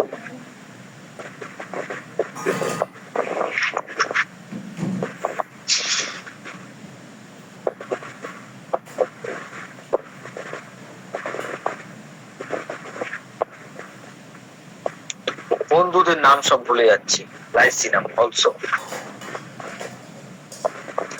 Weakness of memory, friend for, কোনো কারণে ভুলে যাচ্ছে, যেমন ধরেন হচ্ছে কি খুব বেশি পরিমাণে loss of vital fluid, blood চলে গেছে বডি থেকে, কোনো প্রচন্ড loss of vital fluid, semen বা লিউকোরিয়া, এই সমস্ত ডিসচার্জের কারণে ধীরে ধীরে ব্রেন দুর্বল হয়ে গেছে, সেক্ষেত্রে china very good medicine, vomica and sulphur. Mental exertion, অতিরিক্ত মানসিক চাপ, অতিরিক্ত পড়াশোনা, অতিরিক্ত স্টাডি, এই সমস্ত অতিরিক্ত মানসিক কাজকর্ম, হিসাবপত্র, হেন তেন, এই সমস্ত ব্যাপারে যদি উইকনেস চলে আসে মেমোরির মধ্যে, then very good medicine is phosphoric acid. কিছুদিন আগেই আমরা পড়েছিলাম, সেখানটায় ফসফরিক অ্যাসিড কেমন ভাবে একটা মেন্টাল পোর্শন থেকে ধীরে ধীরে তার সমগ্র মাইন্ডকে কবজা করে নেয় এবং ধীরে ধীরে ফিজিক্যাল কেও কবজা করে নেয়, তার সাথে স্মৃতিশক্তিকে কবজা করে নেয়। ফসফরিক অ্যাসিড, পিক্রিক অ্যাসিড, এই সমস্ত দুর্বল মেডিসিন গুলো এছাড়া আমরা দেখতে পাই সেখানটায় ন্যাট্রাম মিউরেটিকাম, ন্যাট্রাম কার্বসাইলেসিয়া, জেলসেমিয়াম, এই সমস্ত মেডিসিন গুলো মেন্টাল এক্সজর্শনের কারণে যদি স্মৃতিশক্তি দুর্বল হয়ে যায়, অতিরিক্ত পরিশ্রমের কারণে।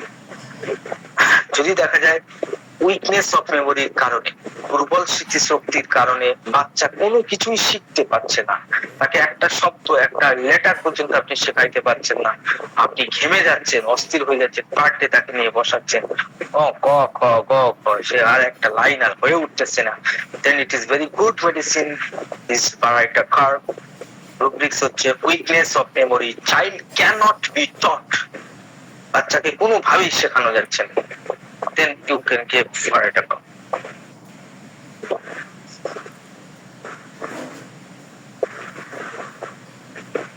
কিছু কিছু ব্যক্তি আছে যাদের নাম কোনো মতেই মুখস্থ থাকে, নাম সে যতবার তার নাম বলে দাও সে খালি বলে যায়, আরে এর নাম জরিনা, কিছুক্ষণ বাদে গিয়ে তার নামে সালমা বলে ডাকতেছে, আরে ভাই এর নাম জরিনা। আমার একটা নাতি আছে, তো সে নাতি, সরি আমার একটা ভাগনা আছে, সেই ভাগনা হচ্ছে আমারে খালি আইসা কয় নানা কেমন আছো, আর আমার আব্বুরে গিয়ে কয় মামা কেমন আছো। এটা আমি তারে এতবার বলে দিছি আমি যে তোর মামা না, আমি তোর নানা না, আমি হচ্ছে তোর মামা। আর ওর নানা ওরে বারবার বলে দেয় যে আমি তোর মামা নয়, আমি হচ্ছে তোর নানা। তো সে আমারে মামা বলে, আমারে নানা বলে, আর আমার ওয়াইফের নানি বলে, বুঝছেন? তা সে যে ইচ্ছা করে বলে না সেটা বুঝছি, তাহলে যতবার বলে দেওয়া যায় যে এটা এই এটা ওই, সে ততবার ভুল করে, কিন্তু বাকি সব ক্ষেত্রে ঠিক আছে। এই যে একটা নির্দিষ্ট ফিল্ডে অনেক সময় দুর্বলতা দেখা যায়, যে নামের ব্যাপারে প্রচুর ভুল হয়, ভুলে যায়, ডেটের ব্যাপারে, সে তারিখের ব্যাপারে প্রচুর ভুল করে, যে কোর্টের ডেট 27 তারিখ, তো সে হচ্ছে কি সেই ডেটটা ভুলে যাবে, কোনো ডেট তাকে মনে রাখা যায় না।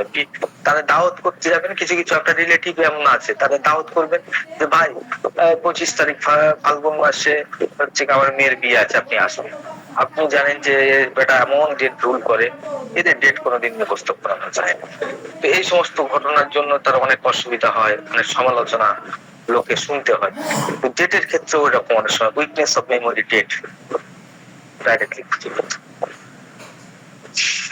weakness of memory on name is, তার নিজের নাম শুনলে ভুলে যায়। Actually confusion of mind identity থেকে সার্চ করলে বা weakness of memory proper name, নামের ক্ষেত্রে যারা ভুল করে weakness of memory proper name, তো সেক্ষেত্রে লাইকোপোডিয়াম, মেডোরাইনাম, সালফার, অ্যানাকার্ডিয়াম, এই সমস্ত মেডিসিন গুলো খুব ইম্পর্টেন্ট।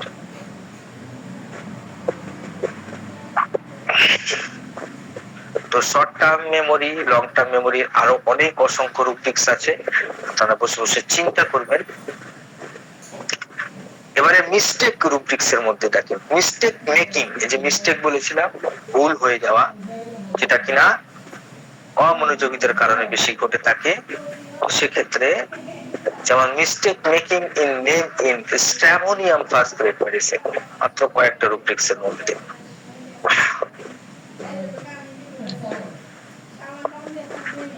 অনেক সময় দেখা যায় কোনো ব্যক্তি আছে থট প্রসেসের মধ্যে প্রবলেম, তার মেমোরির মধ্যে প্রবলেম নয়, তার থট প্রসেসের মধ্যে প্রবলেম, চিন্তাগুলো যেন মাথায় আসতেই চায় না, সে চিন্তা করতে চায় কিন্তু চিন্তা করতে পারে না, বা চিন্তায় কোন রকম ব্যাঘাত ঘটলে, আমার আব্বু আছে কথা বলতে বলতে যদি মাঝখানে কেউ একখান কথা বলে দেয়, সে কি বলতেছিল বইলা গেল, এখন রেগে মেগে চিনলে চিৎকার করে নানান কিল্লা ইচ্ছা কাহিনী শুরু করে দেয়, কথা বলতে মানা করছি না মাঝখানে।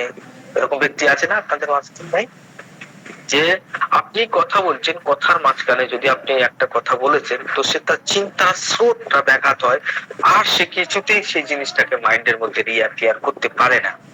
এই জন্য এই সমস্ত ব্যক্তিরা সবাই দেখবেন বসতে বলবে, আমি যখন কথা বলবো কেউ কথা বলবে না, আমার কথা শেষ হয়ে গেলে তারপর কথা বলবে। কেন?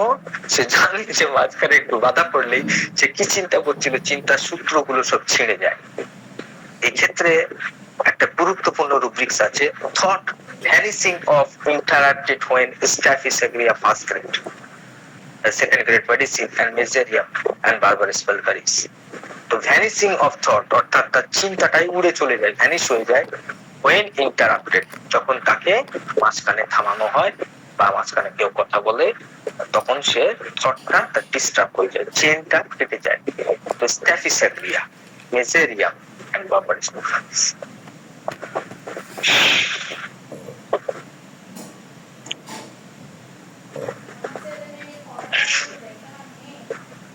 Mistake making in mistake হয়ে যাওয়া, put salt instead of sugar in his tea, একটা দুর্দান্ত রূপক, যে লবণের জায়গায় সে চিনি দিয়ে বসে চায়ের মধ্যে, চায়ের জায়গায় চিনির জায়গায় সে লবণ দিয়ে বসে চায়ের মধ্যে, এরকম একটা রুব্রিক আছে মজার। যদিও এখানটা এমন একটা মেডিসিন আছে যে মেডিসিনটা আমি লাইফে কোনোদিন নাম শুনিনি, না ক্যাডমিয়াম মেটালিকা নাম শুনেছি, প্রয়োগ করি নাই। ক্যাডমিয়াম মেটালিকা, যদি এগুলো হচ্ছে কি অতটা প্রুভিংস হয়নি, এগুলোকে আমরা অতটা বেশ বানাইতে পারি। কিন্তু মজার বলে এটা আমি লিখে রাখছি যে সল্ট, চিনির জায়গায় সল্ট মিশিয়ে, সুগারের জায়গায় সে সল্ট মিশিয়ে চা তৈরি করতেছে। মিস্টেক, এগুলো সব মিস্টেক রুব্রিক্স এর আন্ডারে আছে, রাইট? মিস্টেক মেকিং এর মধ্যে অনেক ধরনের রুব্রিক্স আছে, আপনারা সার্চ করলে পেয়ে যাবেন। ডিউরিং মিস্টেক, কোন সময় মিস্টেকটা হয়েছে, ইন লোকালাইজেশন, ইন নেম, নামের ক্ষেত্রে, ভুল করে একটার পর একটা নাম ডাকতেছে, নেম ইন, তো এই ক্ষেত্রে স্ট্যামোনিয়াম গুরুত্বপূর্ণ মেডিসিন, এছাড়া সিনফাইটাম অনেক মেডিসিন আছে। মিস্টেক হচ্ছে নামের ক্ষেত্রে, সে বলতে পারছে, সে কিছুক্ষণ বাদে বলবে, কিন্তু দু চারটে বলে বলে বলে বলে তারপরে বলবে।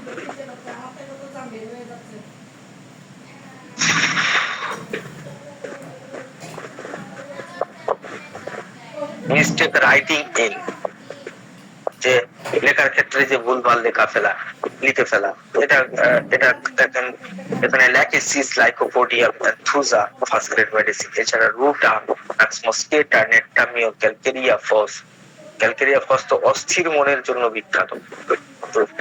এখানটায় ক্রস রুব্রিক্স এর মধ্যে লেখা আছে কনসেন্ট্রেশন ডিফিকাল্টিস রাইটিং ওয়াইল, অর্থাৎ এখানে কনসেন্ট্রেশনের কারণে অনেক সময় সমস্যা হইতে পারে, তখন মিস্টেক মেকিং রাইটিং না ব্যবহার করে যদি দেখা যায় কনসেন্ট্রেশনের প্রবলেম, তাহলে আমাদের রুব্রিক্সটা কনসেন্ট্রেশন রাইটিং ওয়াইল এর মধ্যে নিতে হবে। অনেক সময় দেখা যায় কনফিউশন অফ মাইন্ড, মানসিক বিভ্রান্তির কারণে এরকম হয়ে যায়। কনফিউজড, বাচ্চা কয়ের দাঁড়িটা এই দিকে লিখবে না ওই দিকে লিখবে, এই ব্যাপারে কনফিউজড, এটা ইররেজুলেশন বা কনফিউজ হওয়ার কারণে সমস্যা হচ্ছে, এখানে মেমোরির সমস্যা নয়। মেমোরি উইকনেস অফ লেটার, এক্ষেত্রে মেমোরির উইকনেস এর কারণে হচ্ছে কিনা, নাকি না মিস্টেকের কারণে হচ্ছে, তাড়াহুড়া করার কারণে মিস্টেক হইতেছে, সে জানে সে লিখতে পারছে না, বা দেখা যাচ্ছে উইকনেস অফ মেমোরির কারণে অনেক সময় মনেই করতে পারছে না যে কয়ের দাড়িটা কেমন ভাবে দিতে হবে, সামনে উপরে দেবে না নিচে দেবে, এরকম ভাবে একটা ভুল হয়, তখন উইকনেস অফ মেমোরি। এইগুলোকে খুব সূক্ষ্মতার সাথে বাছাই করার দরকার আছে, না হলে এগুলোকে প্রয়োগ করা থেকে বিরত থাকাই ভালো। ভুল রুব্রিক্স কখনো। থট ভ্যানিশিং অফ স্পিকিং ওয়াইল, কিছু বক্তা আছে আমাদের হোমিও জগতেই আছে, যে কথা বলতে বলতে হঠাৎ করে তার স্পিকিং, যখন সে স্পিচ দিচ্ছে সেই সময় সে চিন্তার মানে যে খেই সেটা হারিয়ে ফেলতেছে, বারবার আমি কি বলতেছিলাম এই কথাটাই বারবার বলতে থাকবো। এই ক্ষেত্রে আমরা রুব্রিক্স ব্যবহার করতে পারি thought vanishing of while speaking. Anacardium বা অনেক রোগী আছে কথা বলতে কথা হারিয়ে ফেলে, আবার কিছুক্ষণ চুপ করে থাকে, আবার কথা বলে, আবার ভুলে যায়, আবার চুপ করে থাকে, মানে সে একটা বিচ্ছিরি ব্যাপার। এটা কিন্তু খুবই গুরুত্বপূর্ণ প্যাথোলজি, এটাকে মার্কিং করার দরকার। তো এক্ষেত্রে vanishing of thought while speaking, anacardium, cannabis indica, lachesis mezereum, moschata এখানে first grade, and Thuja.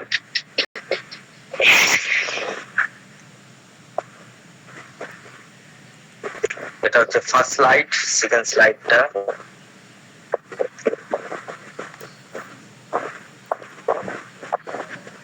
Memory number 2।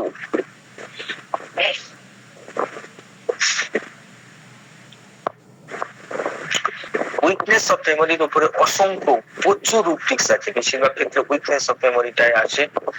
Weakness of memory, grief after, শোক পাওয়ার পরে, ইউথনেশিয়া একটা গুরুত্বপূর্ণ মেডিসিন।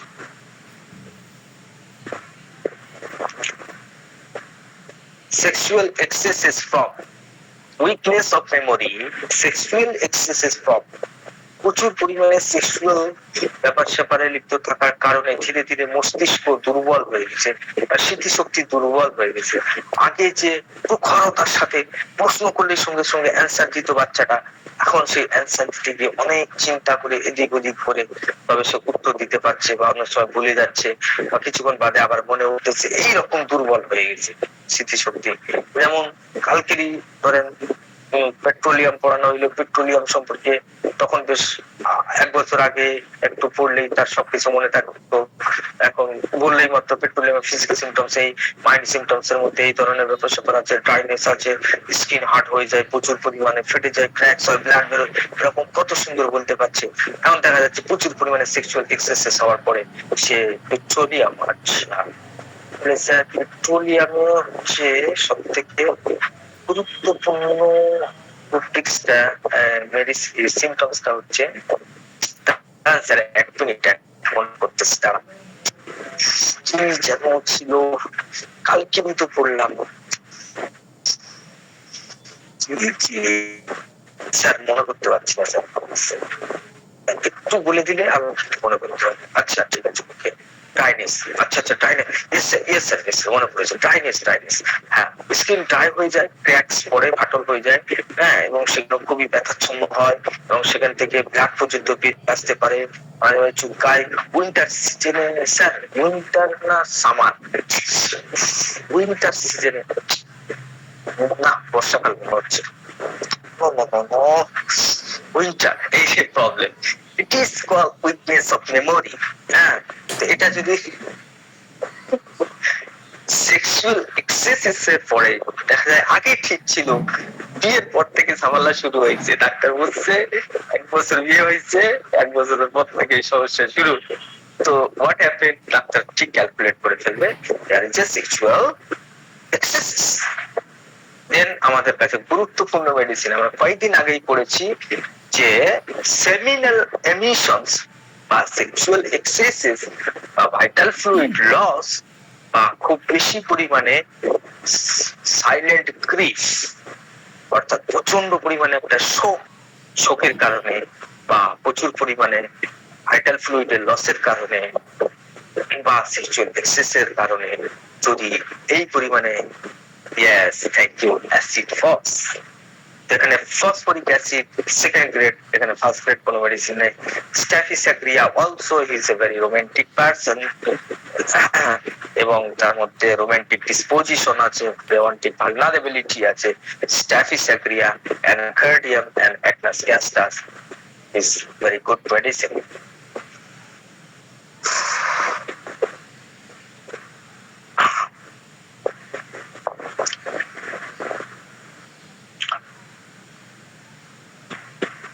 স্টাডিং ডিফিকাল্টিস, যাদের স্মৃতিশক্তিও কম, কনসেন্ট্রেশনও কম, মেন্টাল খুব ডালনেস আছে, পারসেপশনও খুব কম, ধীরগতি, এই সমস্ত কারণে তার পড়াশোনা হয়ে উঠতেছে না, স্টাডিং ডিফিকাল্টিস। সেক্ষেত্রে গুরুত্বপূর্ণ মেডিসিন হচ্ছে ফসফরাস, অ্যানাকার্ডিয়াম, অ্যাগারিকাস, আর্সেনিক, ভার্টিকা, এই সমস্ত মেডিসিন গুলো ফসফেট মেডিসিন।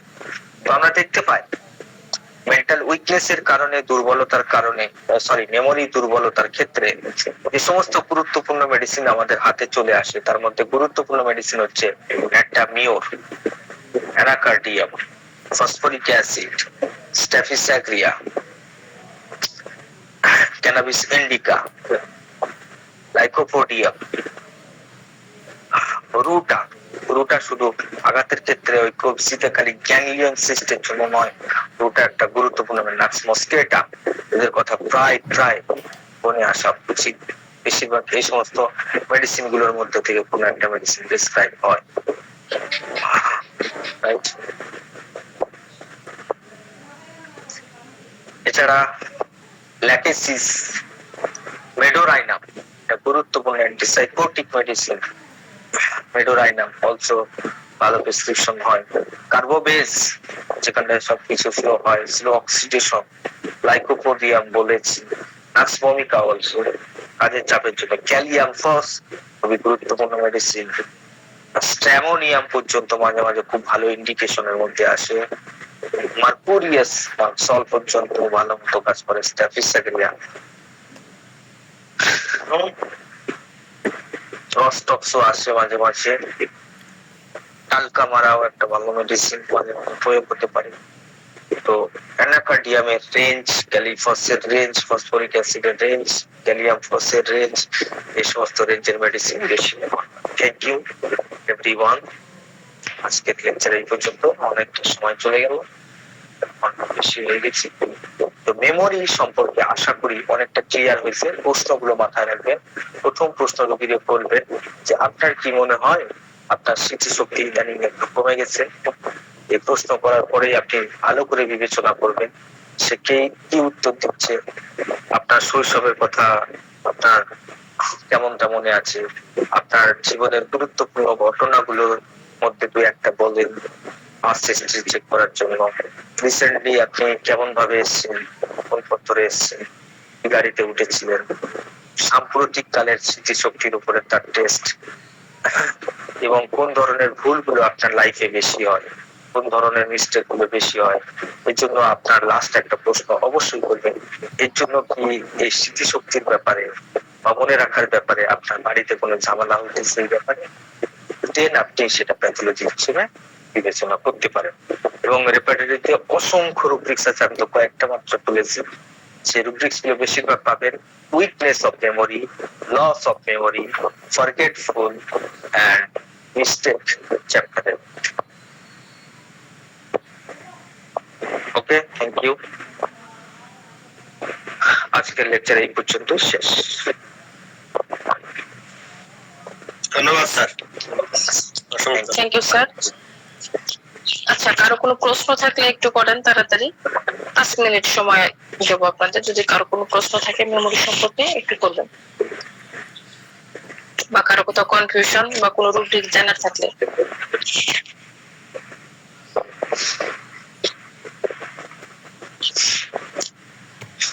চেনা মানুষের নাম মনে থাকে না, এটা কোনটার মধ্যে পড়বে স্যার? নাম মনে থাকে না, উইকনেস অফ মেমোরি, নেম। এটা ফরগেট মধ্যে পড়বে না স্যার? উইকনেস অফ মেমোরি, নামটা মনে করতে গিয়ে তার অনেক চেনা মানুষের নাম, তাই না? তো এখানে একটা ভুলে যাওয়ার ব্যাপার আছে, তাই না? এখানে ফরগেট ভুল হয়ে যাওয়ার ব্যাপারে, মানে ভুলও মনের ব্যাপার নয়। এখানে দেখা হলো স্যার, দেখা হলো সাক্ষাৎ করলে হ্যান্ডশেক করলো কিন্তু মনে করতে পারতেছে না ও কি জানি আসলো এটা। ওইটা হ্যাঁ, তাই এখানে স্মৃতিশক্তির একটা দুর্বলতার ব্যাপার পাওয়া যাচ্ছে, তাই না? হ্যাঁ জি স্যার। হ্যাঁ, রাইট।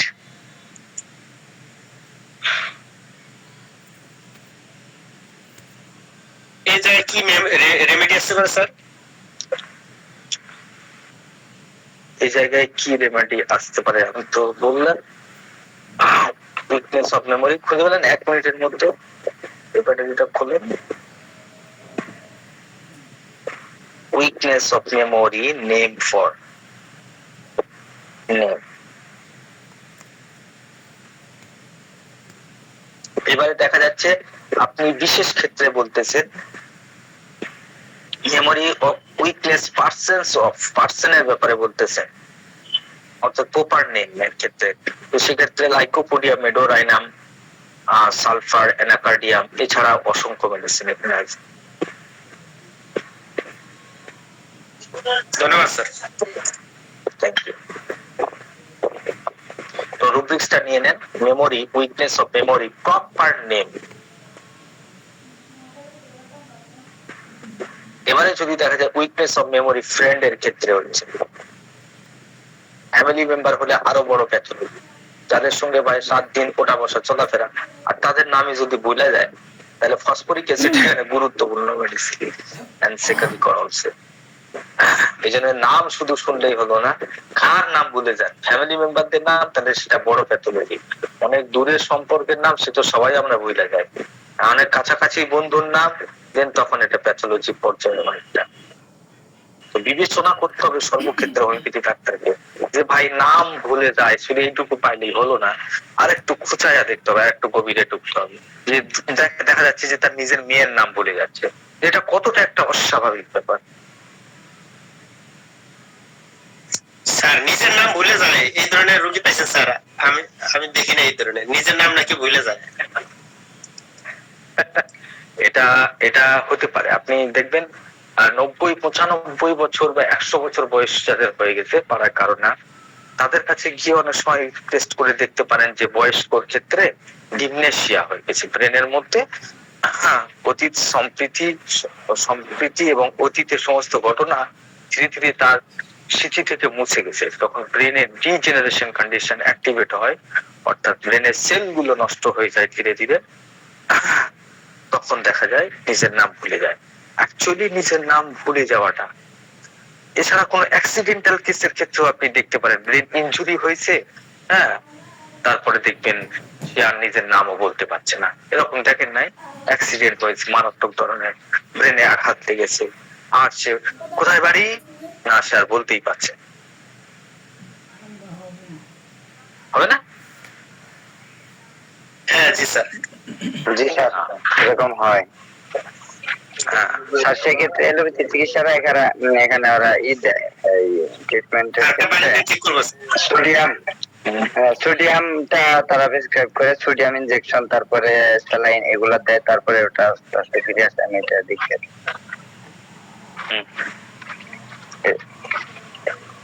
ওকে, আর কোনো প্রশ্ন?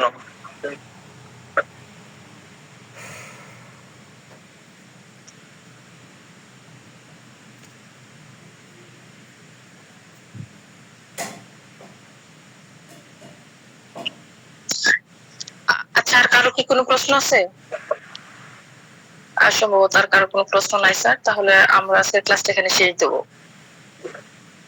ওকে, স্যারকে অসংখ্য ধন্যবাদ শুভরাত্রি স্যার। একটা ক্লাস আমাদের উপর দেওয়ার জন্য। ওয়েলকাম।